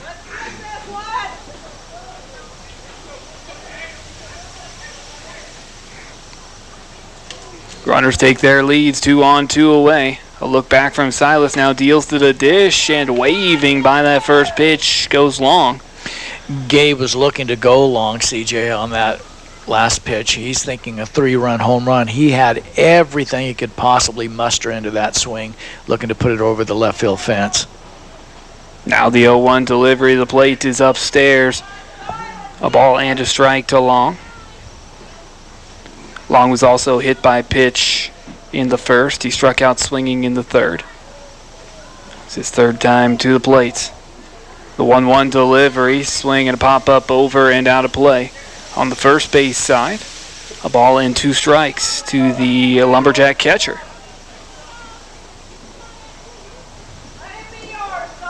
Not really built like your traditional catcher. No. Most of those guys have real big hips, big legs, big through the shoulders. Looks more like a third baseman.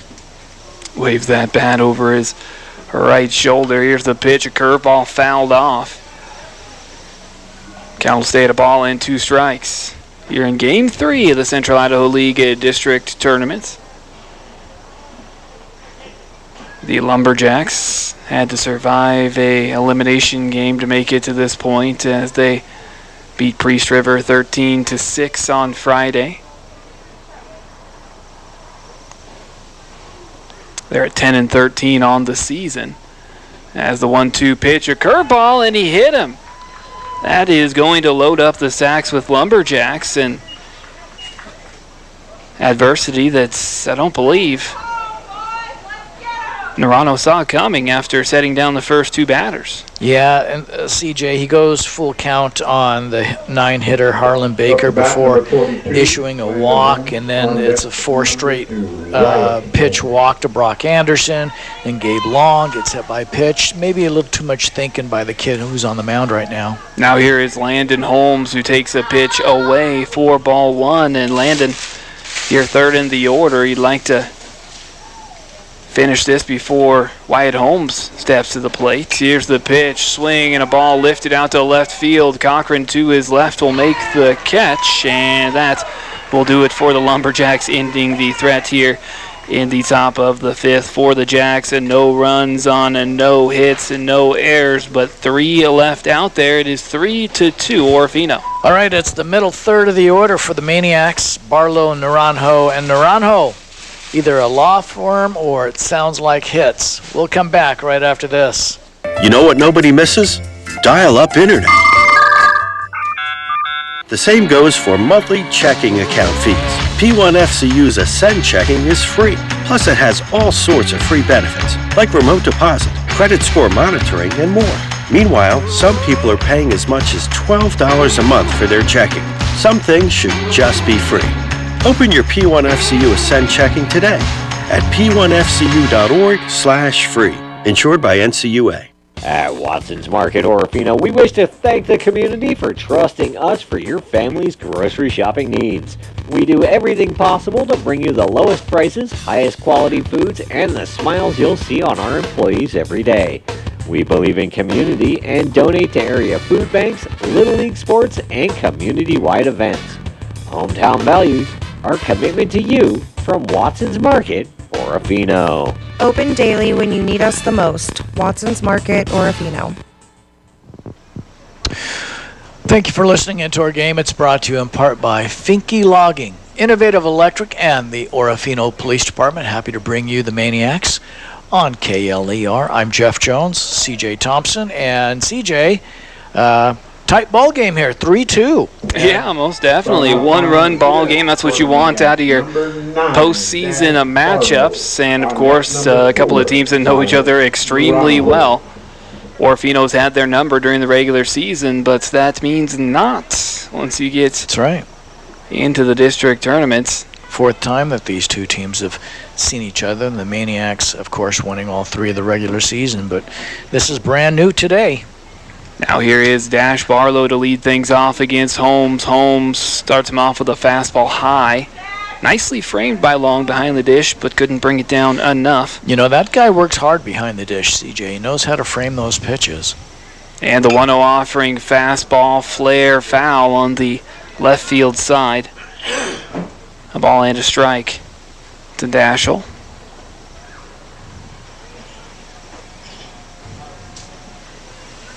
Now Holmes winds and delivers. That pitch is a low 2 balls and a strike. Well, the Maniacs have their 3 runs on 3 hits. Holmes, the 2-1 pitch, swinging a foul ball, grounder on the first base side. 2 balls, 2 strikes to Barlow. And both teams have left the bags loaded in this one here, CJ.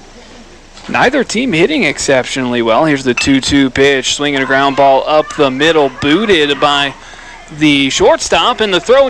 Oh, what? That's called out. That's the throw from Gibson at shorts, and wow. In no way was he out. No. I'm just absolutely flabbergasted that Dash Barlow was called out on that, but that's the way it goes. It's baseball. Goes down 6-3, and first pitch, breaking ball in there for a strike to Narano. 0-1. Yeah, if we had a challenge in high school, that would be getting changed. Here's the pitch, fastball, swing, and a ball lifted deep to left center. This is extra bases all the way back to the warning track for Narano. He is into second with a stand-up double, and Silas Narano wants to put this game in motion. I tell you, a nice tag by Silas. And, I'm not going to say what could have been, but if Barlow's on at first, he scores and extends the cushion here for the Maniacs.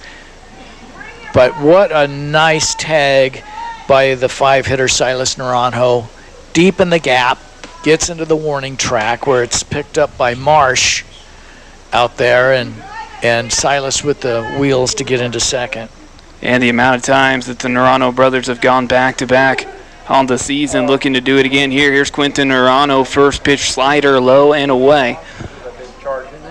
Quinton with a single in the ball game. He's 1 for 2. Silas the lead at second, 1 away, 3-2 Maniacs, and that pitch outside to Q, 2-0. Landon Hudson over on deck. Gavin Christofferson is the man in the hole.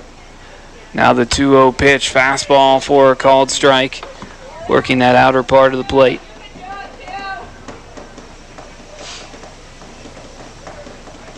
Quinton waves that bat over his right shoulder. A look back from Holmes and another. Now a move back to second, and back easily is Narano. Silas, a smart base runner. Exactly. He's got good speed as well. Both the Narano brothers do. Here's the 2-1 pitch, and a big cut of the pitch up high. Comes up empty for Quinton. 2 balls, 2 strikes. Trying to be aggressive there. Now, how did the ball get between home plate and the pitcher's mound there for a moment there, CJ? I think it must have just popped out of the glove of Long behind the dish. I'm not sure either. It didn't look like he made contact with that.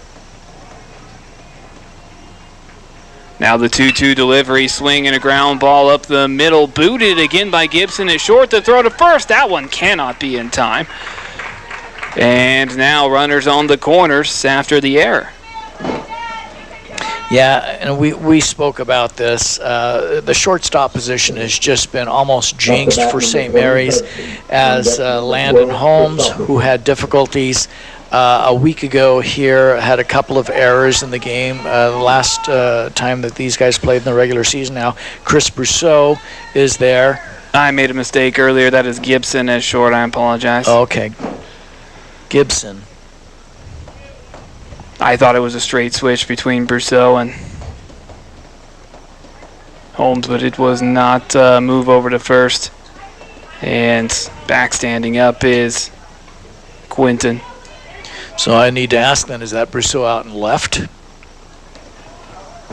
We'll have to wait and see until they come back in. But it's just been a real difficult position to play for St. Mary's, as they have just been snake bit.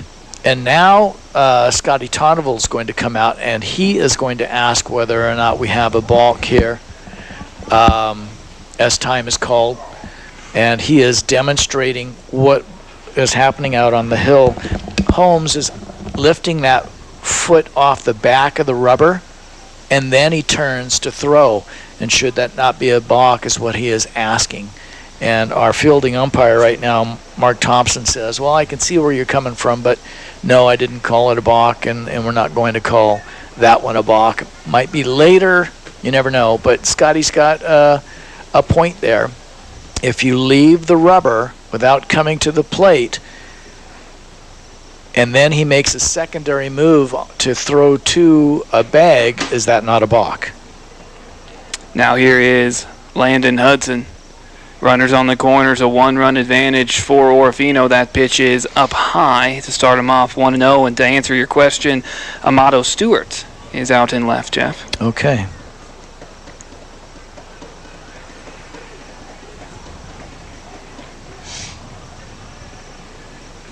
Now the set and the pitch from Holmes, and that ball is by long behind the dish. Coming home and scoring is Narano. The Maniacs take a 4-2 lead.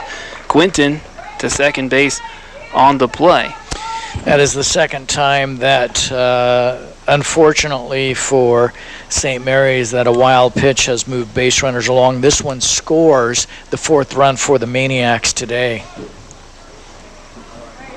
Gives Orofino a little bit of breathing room. 2-0 the count, and the pitch, a fastball in there for a strike.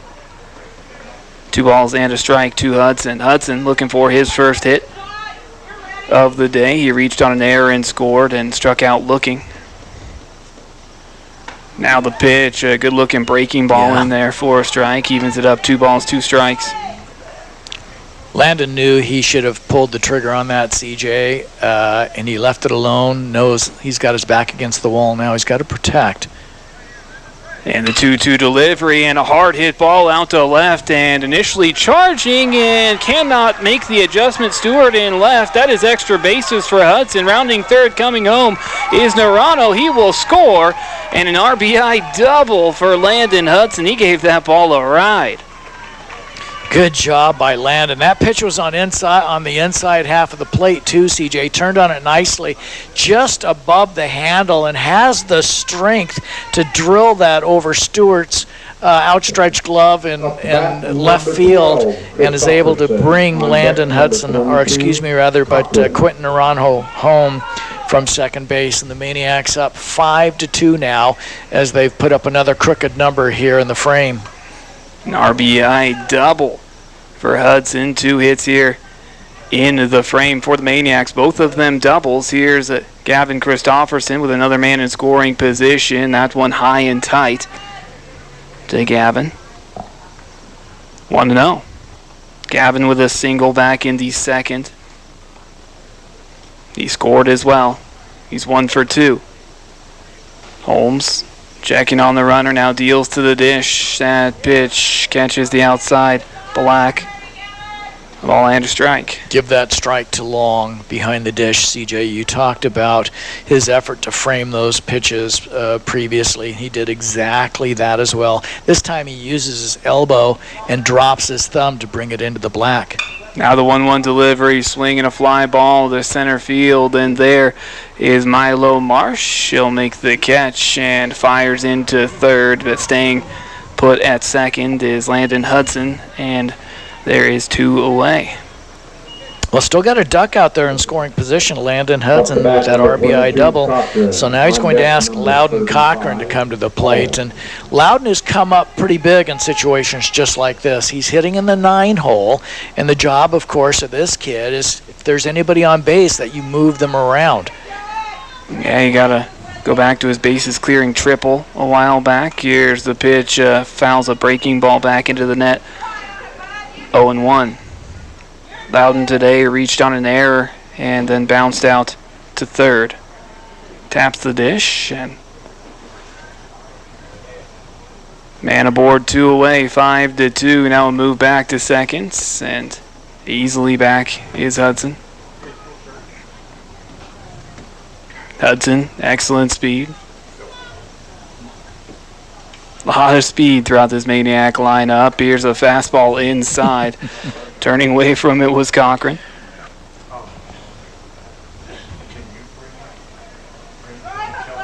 Put a little extra on that fastball. Now the set and the pitch. Big cut comes up empty for Loudon, a ball and 2 strikes. Yeah, that pitch from Landon, just he wants to go high and tight to this kid, and that's exactly what he does. And Loudon swung through the pitch. Now the pitch, swing and a miss. Pulled the trigger on a breaking ball. He was thinking fastball, and that will do it for the Maniacs here in the 5th. For Orofino, they put up a couple of runs on 2 hits, no errors, and 1 left out there. It is 5-2 Orofino. All right, when we return, it's hitters 4, 5, and 6. Home run hitting Wyatt Holmes, followed by Milo Marsh and Cody Taft after this. Reader's Digest recently conducted a poll of travelers who have stayed at a hotel in their state, and it's no wonder that the Best Western Lodge at River's Edge Orofino was chosen by Idaho as the #1 lodge to rest your head. Relax and enjoy the many amenities the hotel has to offer. Indoor pool and hot tub, full complimentary breakfast, and stunning views of the Clearwater River. Plus, the lodge is within easy walking distance to downtown. The Best Western Lodge at River's Edge, backing the Orofino Maniacs. The weather is great for planning. Hi, this is Harold of your Best Built Builder Supply. In the parking lot of our Highway 12 store, you'll find our greenhouses up and open for you to put that green thumb to work. Bedding plants, bushes, fruit and vegetable plants. Looking for something deer resistant? Come on by and take a look.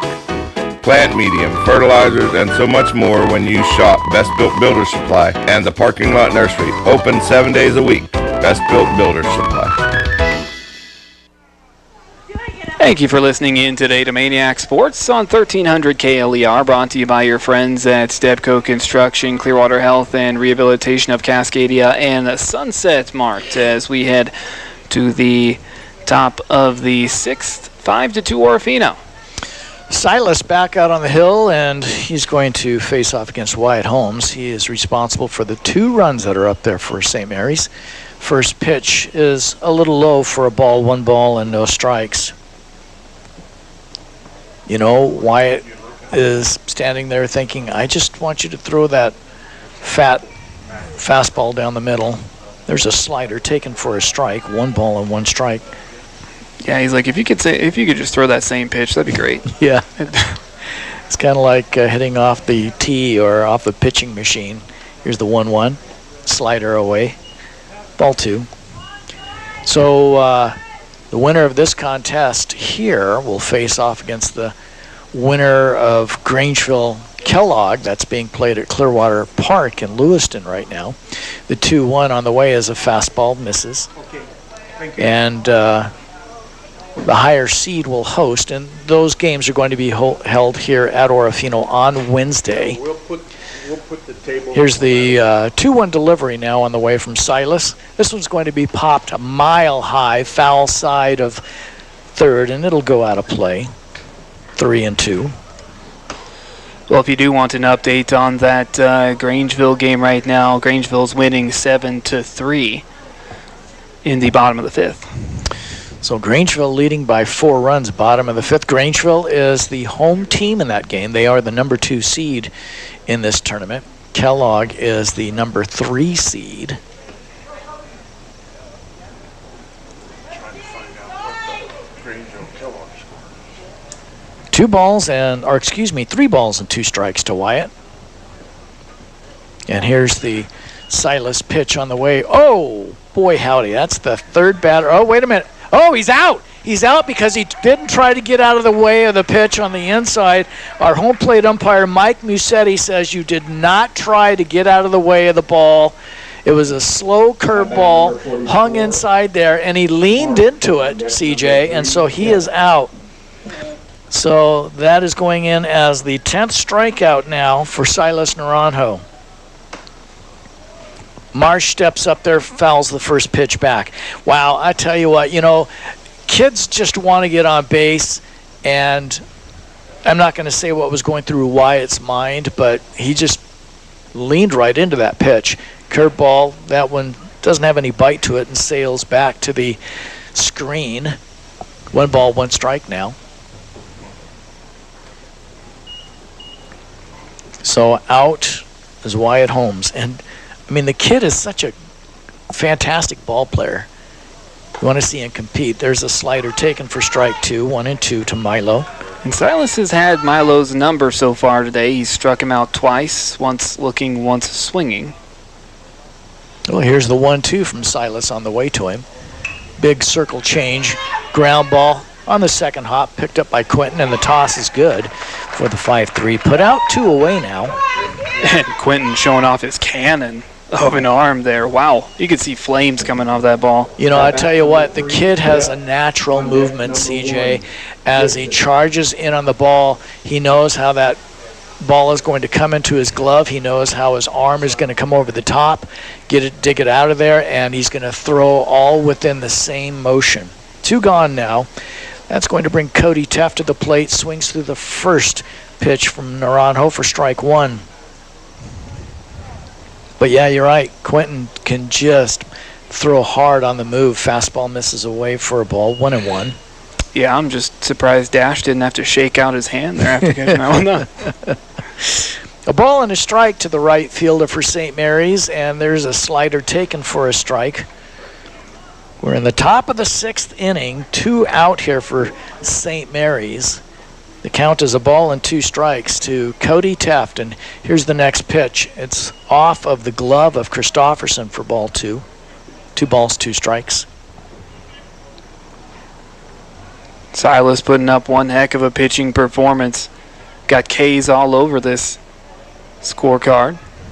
And the 2-2 is a bender that's going to hit Cody Teft. So that is the third, or excuse me now, that's the 4th batter. Is that what you have, CJ? 4 hit batsmen? Yeah, I believe so, yeah. Yeah, and so that's just unfortunate. That's the only black mark against Silas here.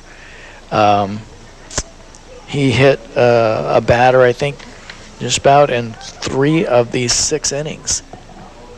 Hit 2 in the same inning. So there's 1 aboard with 2 gone.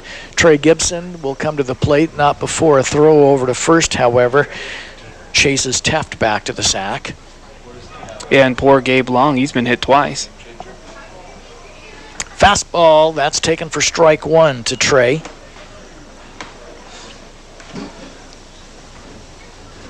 Maniacs up 5-2 in this one over St. Mary's.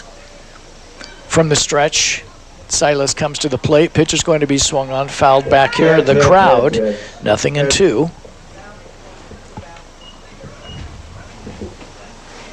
Just a touch behind was the swing by Trey, and underneath, of course, fouls it straight back and just off to his right. So it kind of shows you about where that pitch is at. The 0-2. Ooh, almost fishing was Trey Gibson. He wanted to pull the trigger on a pitch that was high and outside, CJ. He was going to walk to it and bat it like a badminton racket. Here's the 1-2 now on the way to Gibson. Swung on, a ground ball to the second baseman. And the toss over to second.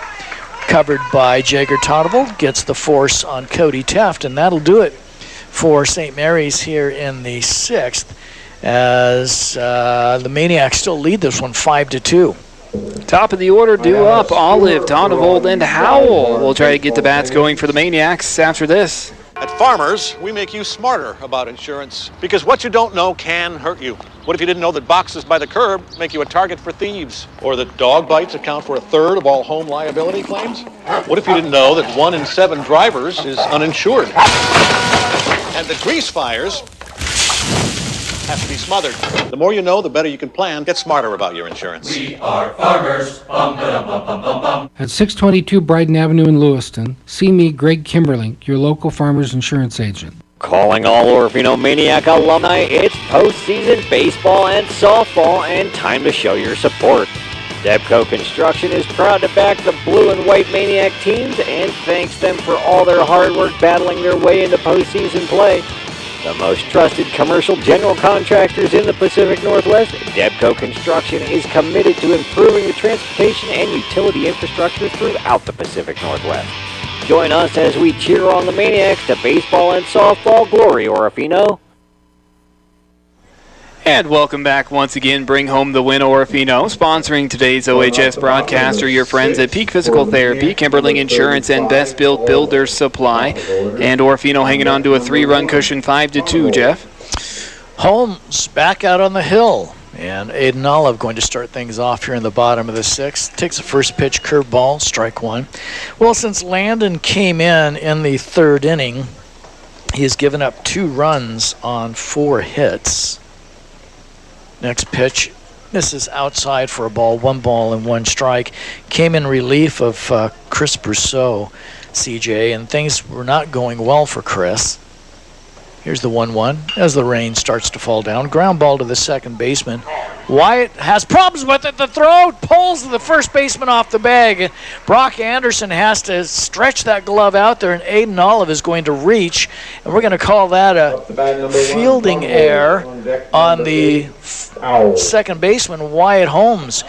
He charged in on it, CJ, had a little problem with it, but sidearmed a throw over to first baseman Brock Anderson, who had to stretch across to try and pull that ball in, and it just took his foot off of the bag. So Aiden is on by the air.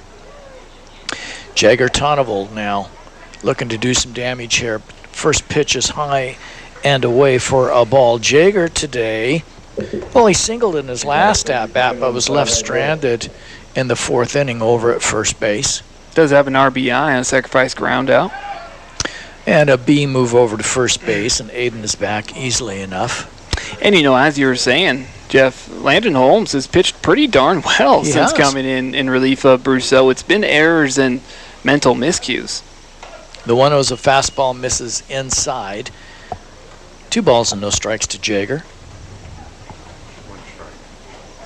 Yeah, it's just, you know, unfortunate you get to this level of the game here in the district play and to move back over to first base. Aiden is back standing up, and Brock Anderson takes his glove and just kind of hits him on the back of the helmet with it like, hey, see, there it is. 2 balls, no strikes. The pitch is in there for a called strike, and another move down to first base. This one a throw from long at home plate. 2-1. Yeah, and Aiden, he just makes everything look easy. Kid's just way too smart. 2-1.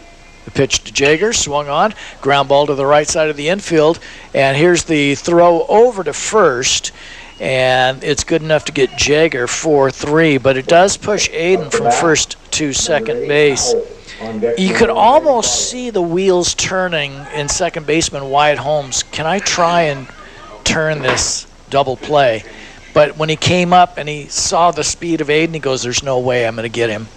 And time called here as we have a visit to the mound.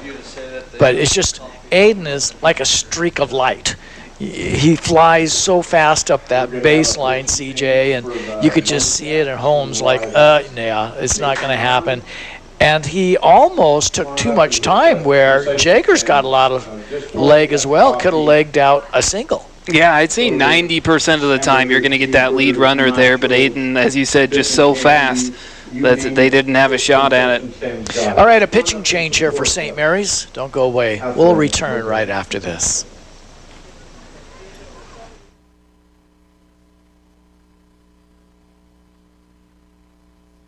Like most backseat drivers, I'm all about safety.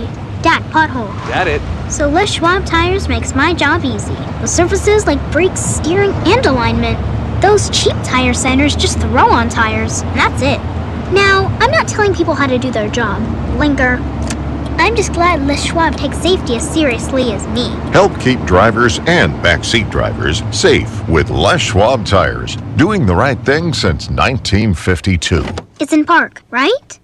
Today, your dollar needs to stretch a little further than previous. At Watson's Market Orofino, we invite our senior citizens to shop Thursdays. Every Thursday, receive a 10% discount on all your shopping. Senior Discount Day is Watson's Market Orofino's way of helping our community in times of flush or thin. For saving up and down every aisle, thank you for choosing Watson's Market Orofino. Open 7 days a week and a 10% discount on Thursdays for seniors. Watson's Market, Orofino. Terry Bowling of Camas Financial Services and Riverside Physical Therapy say go Maniacs and win, as the Maniacs looking to do that here in Game 2 of the Central Idaho League District Tournament. They carry a 5-2 advantage over the St.Maries Lumberjacks. And we have a pitching change for the Jacks, Jeff. Yeah, Cody Taft is going to come in from right field, CJ, and see what he can do to try and shut down the middle of the order here. Bodie Howell with one gone and the Maniacs with a base runner on, and nice move back to second base, but Aiden is back as he's got that hand on the bag, the throw to shortstop, and I guess that's Gibson at shortstop. Almost gets him a tag on him. Here's the first pitch swung on, a little bleeder out towards center field, and in there to make the catch is Milo Marsh, and now the throw back to second. And back there safely is Aiden Olive. So 2 gone now after the fly ball out off of Bodie Howell's bat. 2 away. It looks like... Excuse me, yes, 2 away. Looks as though Landon Holmes has gone back to short. So we'll look for where Gibson has gone. I think... No, he's not out and right. So some changes for St. Mary's, but Holmes is back at shortstop. Barlow at the plate, and another move back over to second. That's a nice move by Cody as the right-hander just wheels all the way around, makes a perfect throw to Holmes at shortstop. Pitch misses wide to Dash for ball 1. Maniacs with the runner in scoring position. They lead it 5-2 as the rain begins to come down again here at the ballpark at Orofino. From the stretch, here's the pitch high and tight for ball 2 to Dashel. So I have the changes here. It looks like Gibson is now out in left, and Stewart has moved from left to right.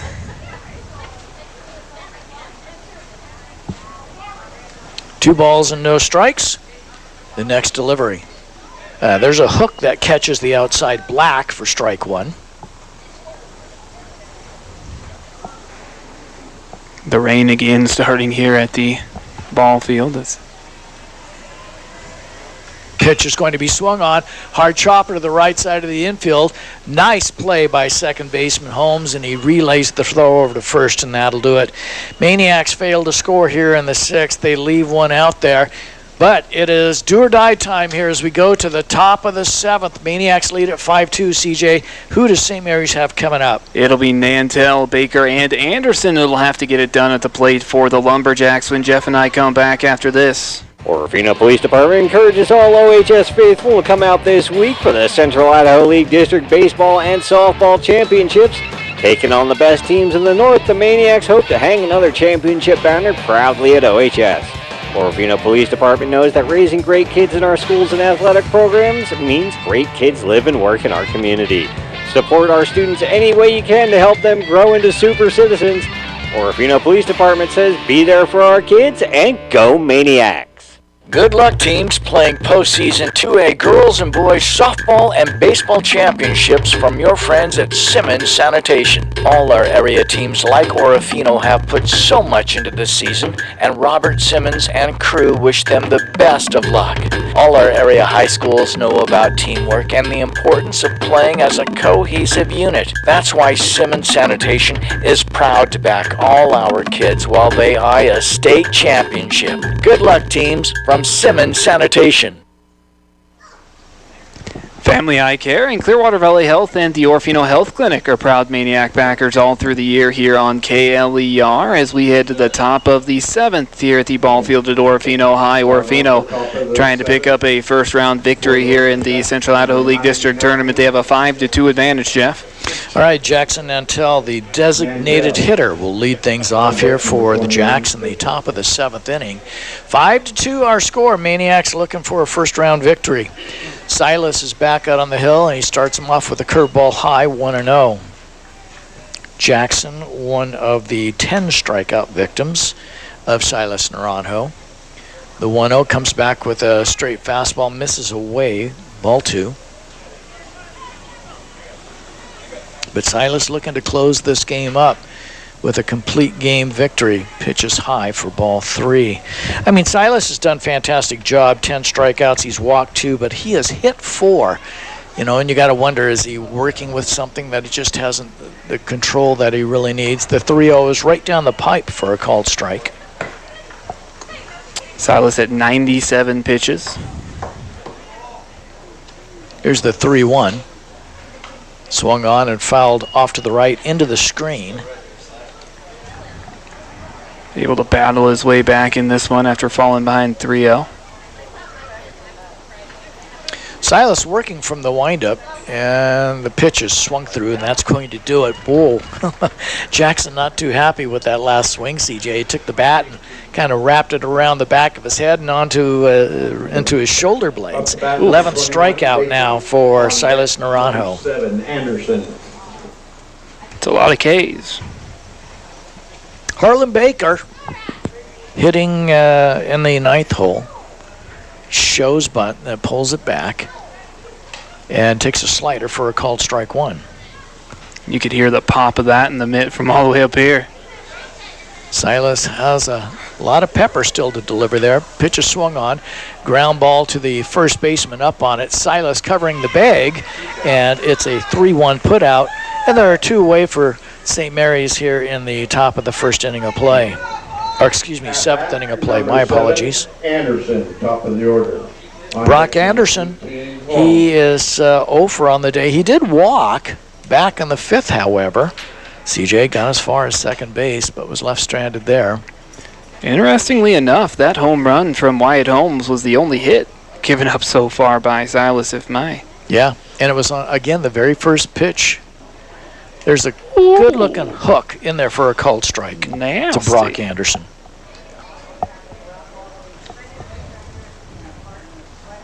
And here is the 0-1 delivery from Silas. Check swing. No, I don't believe. They'll appeal. No, he did not go. 1 ball and 1 strike. I don't even think Christofferson asked for the appeal, but Mike Massetti did motion down to the fielding umpire. Pitch misses for ball 2. Maybe Mike said, you know, I'm not really sure. I was blinking at that time. Here's the 2-1. Pitch is going to be swung on. Fly ball to left field. This should get it done. And there to make the catch is Loudon Cochran. And the Maniacs preserve a 5-2 victory over the St. Maries Lumberjacks in the first round of the District 1-2 tournament, CJ. And they're going to play for the district title on Wednesday. Orofino has got to be super stoked that they've got an opportunity to go back to state once again and improve on what they did last year. Yeah, most definitely. They've worked so hard. They bought in to the system that Coach Tonavold has instilled here at Orofino, and they're now reaping the benefits of all their hard work. You know, and you can tell everybody on this team takes great pride in what they've done on the ball field all throughout this year, and they know they've got some close games against this team, St. Mary's, but they just played so very well today, even being down 2-0 after the first inning, you know, and they came back to shut St. Mary's down all the rest of the way and win this one 5-2. Yeah, most definitely. You never see this team hang their heads. They are very good at moving on to the next play, having a very short memory, and that's what all the greats have. And they've had a fantastic attitude all year long. And as I said, they're playing some great baseball here heading into the postseason. All right, CJ and I take a break. Don't go away when we come back. It's our post game right after this. It happens every May, postseason high school baseball and softball. And every year, the Orofino Maniacs are always right in the thick of it. Atkinson Distributing is proud to support the rich tradition of Orofino High School athletics and hopes you'll get out and watch the next game. Orofino will be fighting for the Idaho Class A state title, and with you cheering in the stands, the Maniacs will be winners. Atkinson Distributing, where you'll find quality Chevron fuels with Techron, diesel, and home heating oils backing OHS Athletics. This season, Hanson Garage Orofino is proud to salute the grit and determination of our local high school baseball and softball teams as they step to the plate for the 2A championship. Swing for the fences, Orofino. Whether you're sliding into home or making that game-winning catch, we're cheering you on every step of the way. And when it's time for your vehicle to hit a home run, trust Hanson Garage Orofino for top-notch service and unbeatable deals. Hanson Garage, we're more than a dealership, we're a community. Go Maniacs! When electrical problems occur at your home or business, it's best left to a professional to assure your safety. Call on the knowledgeable and experienced team of Innovative Electric Services. In Orofino, Innovative Electric can give you a free estimate with competitive pricing to do everything from service calls to new construction. Serving Orofino and all the surrounding areas with honest and timely work, call Innovative Electric at 476-3321. Backing the Maniacs all throughout the postseason, Innovative Electric Services, Orofino. Clearwater Valley Hospital and Orofino Health Clinic, along with Pioneer Medical Clinic Pierce, are proud to help support the mission of our local high schools and their student athletes. And that's to not only be tops on the field of play, but to be academically sound in the classroom as well, taking care of the needs of our athletes and their families. Clearwater Valley Hospital and Orofino Health Clinic, along with Pioneer Medical Clinic, staffed by only the best family practice physicians and physician assistants. We're back here once again at the ballpark at Orofino High. Thank you for listening in. Our final score of this one here, 5-2, the Orofino Maniacs with a victory over the St.Maries Lumberjacks. And Scotty Tonnevold, head coach of the Maniacs, kind enough to come up and visit us. Congratulations, Coach. First round victory over St. Mary's. You got to be happy, right? Oh, yeah, absolutely. Anytime you get a first round win and put you into that championship game on Wednesday, it's a good thing. You know, you look at a score like 5-2 and you think, okay, there's a lot of things that probably went on in there. Two-run jack in the first inning, though. Silas didn't seem to be fazed by that. No, what I would say Silas was right there was more or less a little frustrated and irritated with himself, and he knew he was going to go back out there and go to work and wasn't going to let that happen again, and just, you know, made a mistake, left one up a little bit, and, you know, tipped my hat to the guy in St. Mary's side. He hit it out, and good for him, and we rallied back. Silas did his job, and he went the distance. Only one hit given up by Silas. Yeah, that's impressive. 10 strikeouts. Hey, he had a great day, and, you know, he's a guy that wanted that game, and he asked if he could finish it, and I said, let's go do it. You know, hitting performance, your club, what do you think? I think we had a little bit of an off day. You know, Barlow's still been just barreling baseballs. And, you know, game of baseball hasn't been kind to him lately. He's hit more baseballs on a line this year and barreled hard somewhere that people have caught than anybody I've ever seen. But I told him, keep your head in there, keep doing what you're doing, because down the stretch, we're going to be looking for you in the postseason. You're going to be the guy. You leave 8 stranded out on the sacks. Probably not exactly what you're looking for in a game that's only decided by a couple of runs. Yeah, no, it was tighter than I'd like it to be, and, you know, at the end of the day, we left those guys out there and didn't capitalize on some things. And, you know, St. Mary's made some plays that, you know, some of these other teams haven't made. We barreled some balls, and they just made a couple of plays and a couple of close ones at first with Aiden. And, you know, at the end of the day, it's baseball, but at the end of the day, we'll take the 5-2 victory, and we'll move on to Wednesday. Okay, before I turn it over to CJ, just a couple of real quick things here. I know you went out and you spoke to our fielding umpire, Mark Thompson, about whether or not the kid had a balk. When he took his foot off the rubber, looked as though he was coming to home plate and then made a motion to first base. Yeah, and all I said to Mark was, hey, in my mind, that was deception. And I couldn't, you know, I can't really argue the play. I just want to say, hey, if he's going to do this again, I would love for you to keep an eye on this, and here's what I saw. I don't think he did what he's supposed to do, disengaging to third. I felt like there was a slight move to home. At the end of the day, umpire made the call he did, and I'm okay with that. I just wanted to make him aware of what I saw and just understand that I didn't think it was a clean pitch.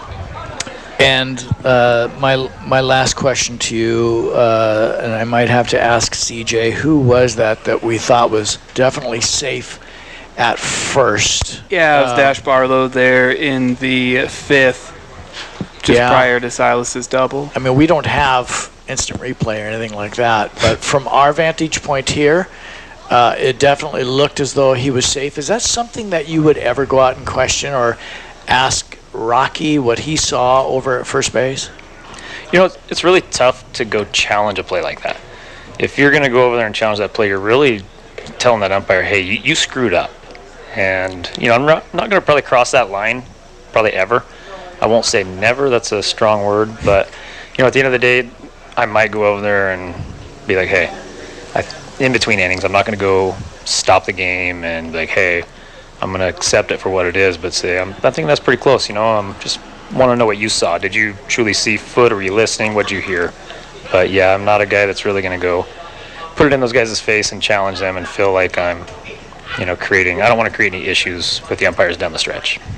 True, yeah. And when you say here, I mean, there's a definite difference between when a foot hits a bag and when a ball hits a glove. Yeah, absolutely. And those guys are trained and they work at it to watch ball, listen for contact, or see foot and hear ball contact. So it's a very tough job they do down there.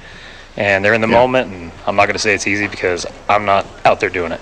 But I appreciate those guys being here, like Mark Thompson, and Mike came up today, and I appreciate what they do. And yeah, I'm not here to challenge them on anything unless I see something really blatant. CJ? Yeah, and you know, you talked about how Silas asked if he could finish the ball game. There was a moment there near the sixth inning or somewhere around there where he looked like he might be getting a little bit gassed. Was there ever any thoughts of taking him out, or was the plan just to have him finish it the whole way? No, there is. You know, I can't sit here and tell you there wasn't that thought in my head, and I had a little bit of conversation with our other coaches, like, what are you guys seeing? What should we be looking at? And yeah, the thought did cross my mind of, hey, maybe we should flip this up a little bit and change things up and not let these guys see the same arm again. But, you know, we talked to Silas. He got through that inning with a few walks and was able to get out of it with a fly ball to get out of that inning. And at the end of the day, he came in and said, I want to finish this. I said, well, good, because we want you out there. And, of course, this game that's going to be coming up on a Wednesday, highly anticipated ball game. We figured it was going to come down to you guys in Grangeville in the district championship game. What can we expect on Wednesday? You know, I think you're going to see two clubs that are pretty fired up and ready to go to battle there with the championship of our conference. And, you know, I think Grangeville will show up with intensity and energy, and they're a team that competes, and we're going to have to do the same thing.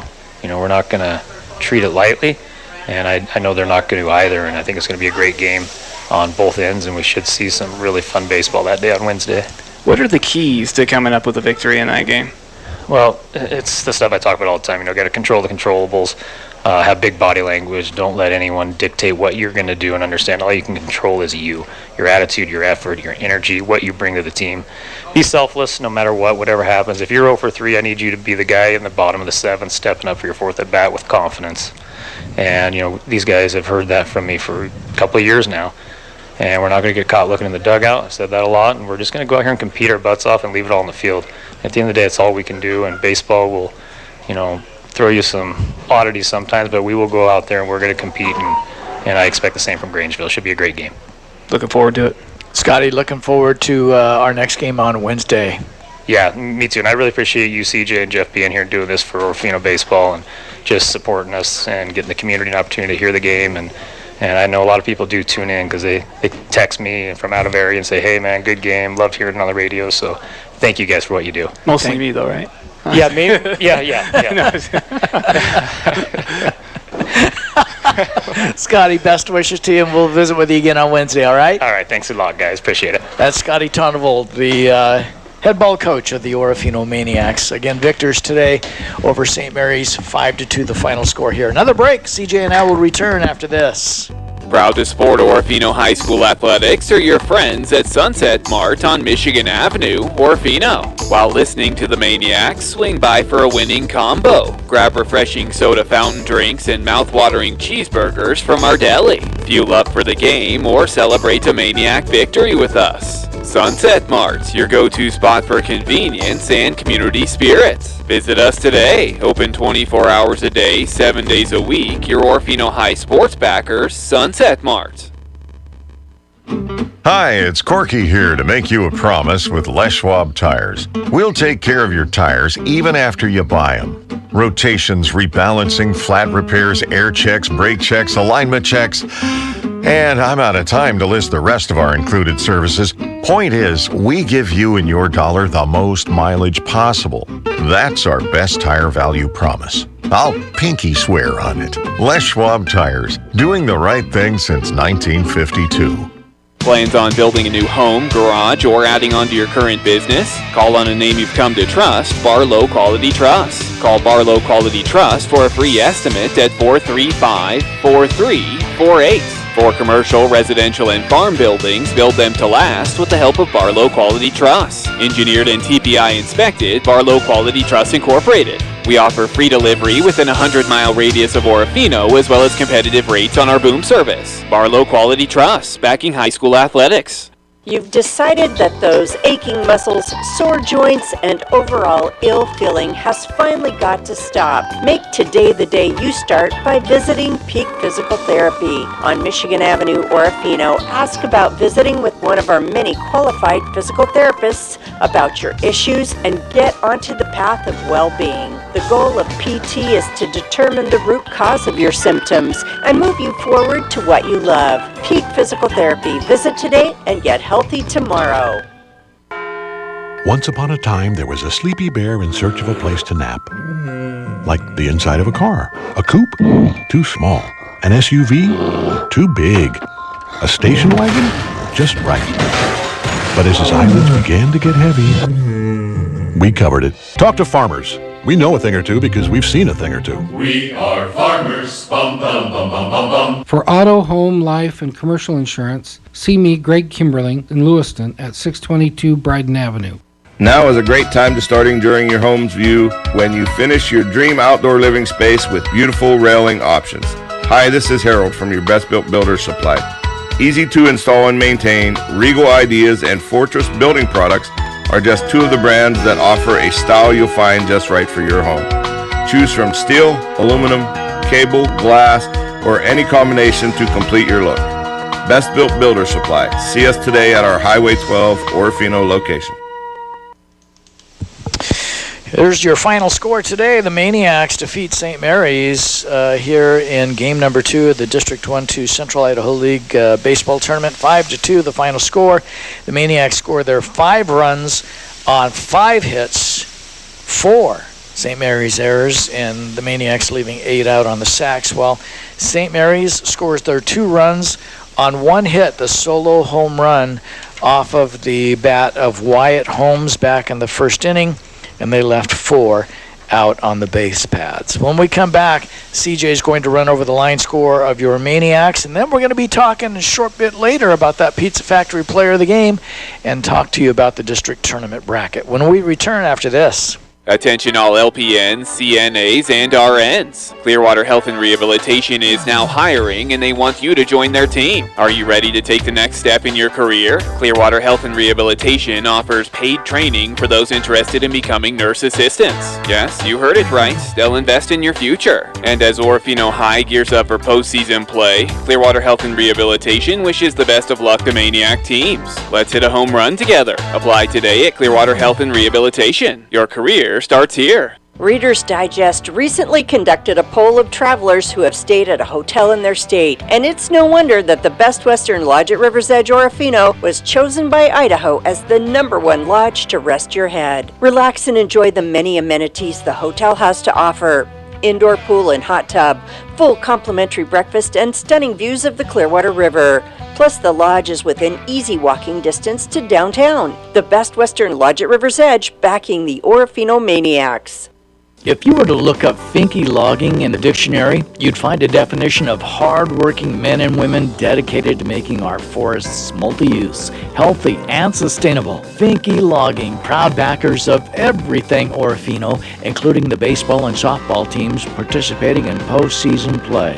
Finke Logging is proud of all of our kids and their tremendous efforts they put forward in the classroom and on the ball field. Good luck, Maniacs. Bring home the hardware. We're all rooting for you from Finke Logging Orofino. Every spring it arrives, Idaho postseason high school baseball, softball, track and field, golf, and tennis. Debco Crushing is a proud sponsor of Maniac Athletics and wish boys and girls all the best as they wrap up their high school sports for the year. Orofino will compete against the best teams in Idaho 2A Division. Depco Crushing is also a fan of the cheer and dance squads who have worked tirelessly over this year. Depco Crushing, proud to back Orofino High School athletics and hope to see you in the stands cheering on all our kids. Well, we're back here, 5-2, the final score once again here in District 1-2 Central Idaho League baseball play. The Maniacs, the number 1 seed, put aside the St. Maries Lumberjacks, the 4 seed. CJ, let's run over that Maniac lineup and find out how exactly the Orofino boys did today. Well, as Coach Donovan talked about, not really the greatest day at the plate for the Maniacs, but they did enough to get the W, and that's what counts. Aiden 0 for 2 with a couple of walks, a stolen base and a run scored in that leadoff spot. Jager Tonavold in the 2 spot went 1 for 3 with a sacrifice ground out ribby. Bodie Howell was 0 for 2 with a couple of walks. Dash Barlow was 0 for 4 in the cleanup spot. Silas Narano stepped up huge. He had that double in the 5th to help get Orofino a little bit of breathing room. He was 1 for 3 with that double and a run scored. Quentin Narano was 1 for 3 with a run scored. Landon Hudson had that huge RBI double in the 5th. He was 1 for 3 with that double RBI and run scored. Gavin Christofferson in the 8th spot was 1 for 3 with a run scored, and Loudon Cochran was 0 for 3 in the 9th spot. So for Orofino on the day, the 4 total hits. All right, so for the Maniacs, they're going to... were you correcting yourself there? Yeah, sorry, 5. 5, okay. Maniacs, they found out where they've got to improve anyway. When some of those guys are 0 for, they know they've got to step up to the plate, especially with the Grangeville Bulldogs here on Wednesday. CJ, we have a final score in that game, right? Yeah, 8-5 was the final score. Grangeville over Kellogg, and yeah, some of those mental mistakes cannot afford to make against a team like Grangeville because they have been on fire this year as well. Orofino has had their number, but definitely cannot afford to, let your guard down against a team like the Bulldogs. That's right. Okay, one final piece of business. That is our Pizza Factory player of the game. CJ and I take a break. We'll return after this. The morning paper arrives and you just can't extend your arms far enough to focus on the print. Does this seem like a typical day for you? Help is just an appointment away with Family Eye Care in Orofino and Kamei. Dr. Rick Lundgren is the Valley's trusted optometrist when it comes to your eyesight. Family Eye Care's highly trained staff will make sure your family has the finest in air care and eyewear. Call for an appointment and let Dr. Rick Lundgren perform a complete eye examination with the latest technology available. Single lens, bifocal, or progressive eyeglasses. Accentuate your personal style with statement-making glasses, contact lenses, sunglasses, and designer frames. Family Eye Care on Michigan Avenue, Orofino, and on Highway 12 West in Kamei is your stop for name brand frames, optics, and people who really care about your eyesight. Family Eye Care, where most insurance coverage is accepted along with major credit cards. We put your family first at Family Eye Care. You know what nobody misses? Dial-up internet. The same goes for monthly checking account fees. P1FCU's Ascend Checking is free. Plus, it has all sorts of free benefits, like remote deposit, credit score monitoring, and more. Meanwhile, some people are paying as much as $12 a month for their checking. Some things should just be free. Open your P1FCU Ascend Checking today at p1fcu.org/free. Insured by NCUA. We toss them, they're awesome. Pizza Factory. While we may choose to dine in a little more than in the past, it's nice to know when you just gotta have pizza, it's available from Orofino's Pizza Factory. Delicious pizza, baked spaghetti, and the best breadsticks. Order contact-free and we'll deliver to your door. Or when you drive up to ours, 307 Michigan Avenue in Orofino, it's the Pizza Factory. We toss them, they're awesome. Pizza Factory. And we welcome you back, 5-2, the final score here. Orofino with the victory over St. Mary's. It's time for CJ Thompson and that Pizza Factory Player of the Game honor. Well, I think in this one there is a clear winner for Orofino, the man that just studded it up on the mound, double-digit strikeouts with 11 for Silas Narano, and he did work on the other side as well with a huge double in the fifth. He gave it an absolute ride all the way back to the warning track in left center, and set it up for Orofino to pick up those 2 runs to add cushion there in the fifth as they end up winning 5-2. So congratulations, Silas, for your efforts. You'll receive a certificate good for a personal pizza and a medium soft drink of your choice from our good friends at the Pizza Factory here in Orofino. All right, so next up for CJ and I, Wednesday, you'll find us right here in the district championship game. Orofino will face off against Grangeville. Hope you'll listen in. We'll have a 3:40 pregame, 4 o'clock first pitch. But don't think that's it for sports. Tomorrow you'll hear me at 3:40 from the ball fields at Orofino Elementary, where the Lady Maniacs will face off against the Kellogg Wildcats. 4 o'clock the first pitch. Hope you'll tune in for that as well. CJ, a lot of fun. Expecting a lot more on Wednesday, right? Yeah, most definitely a great game. And then also fun tomorrow is softball. Yeah, so I hope you'll listen in. I want to thank our in-studio engineer, Phil Lamothe, for all of his work. And, of course, we want to thank Scotty Tondevold for coming up to visit with us. I'm Jeff Jones. I'm CJ Thompson. We'd like to bid you all a very pleasant good evening. KLER would like to thank you for listening in today to another Orofino High School Athletics presentation of Maniacs Baseball.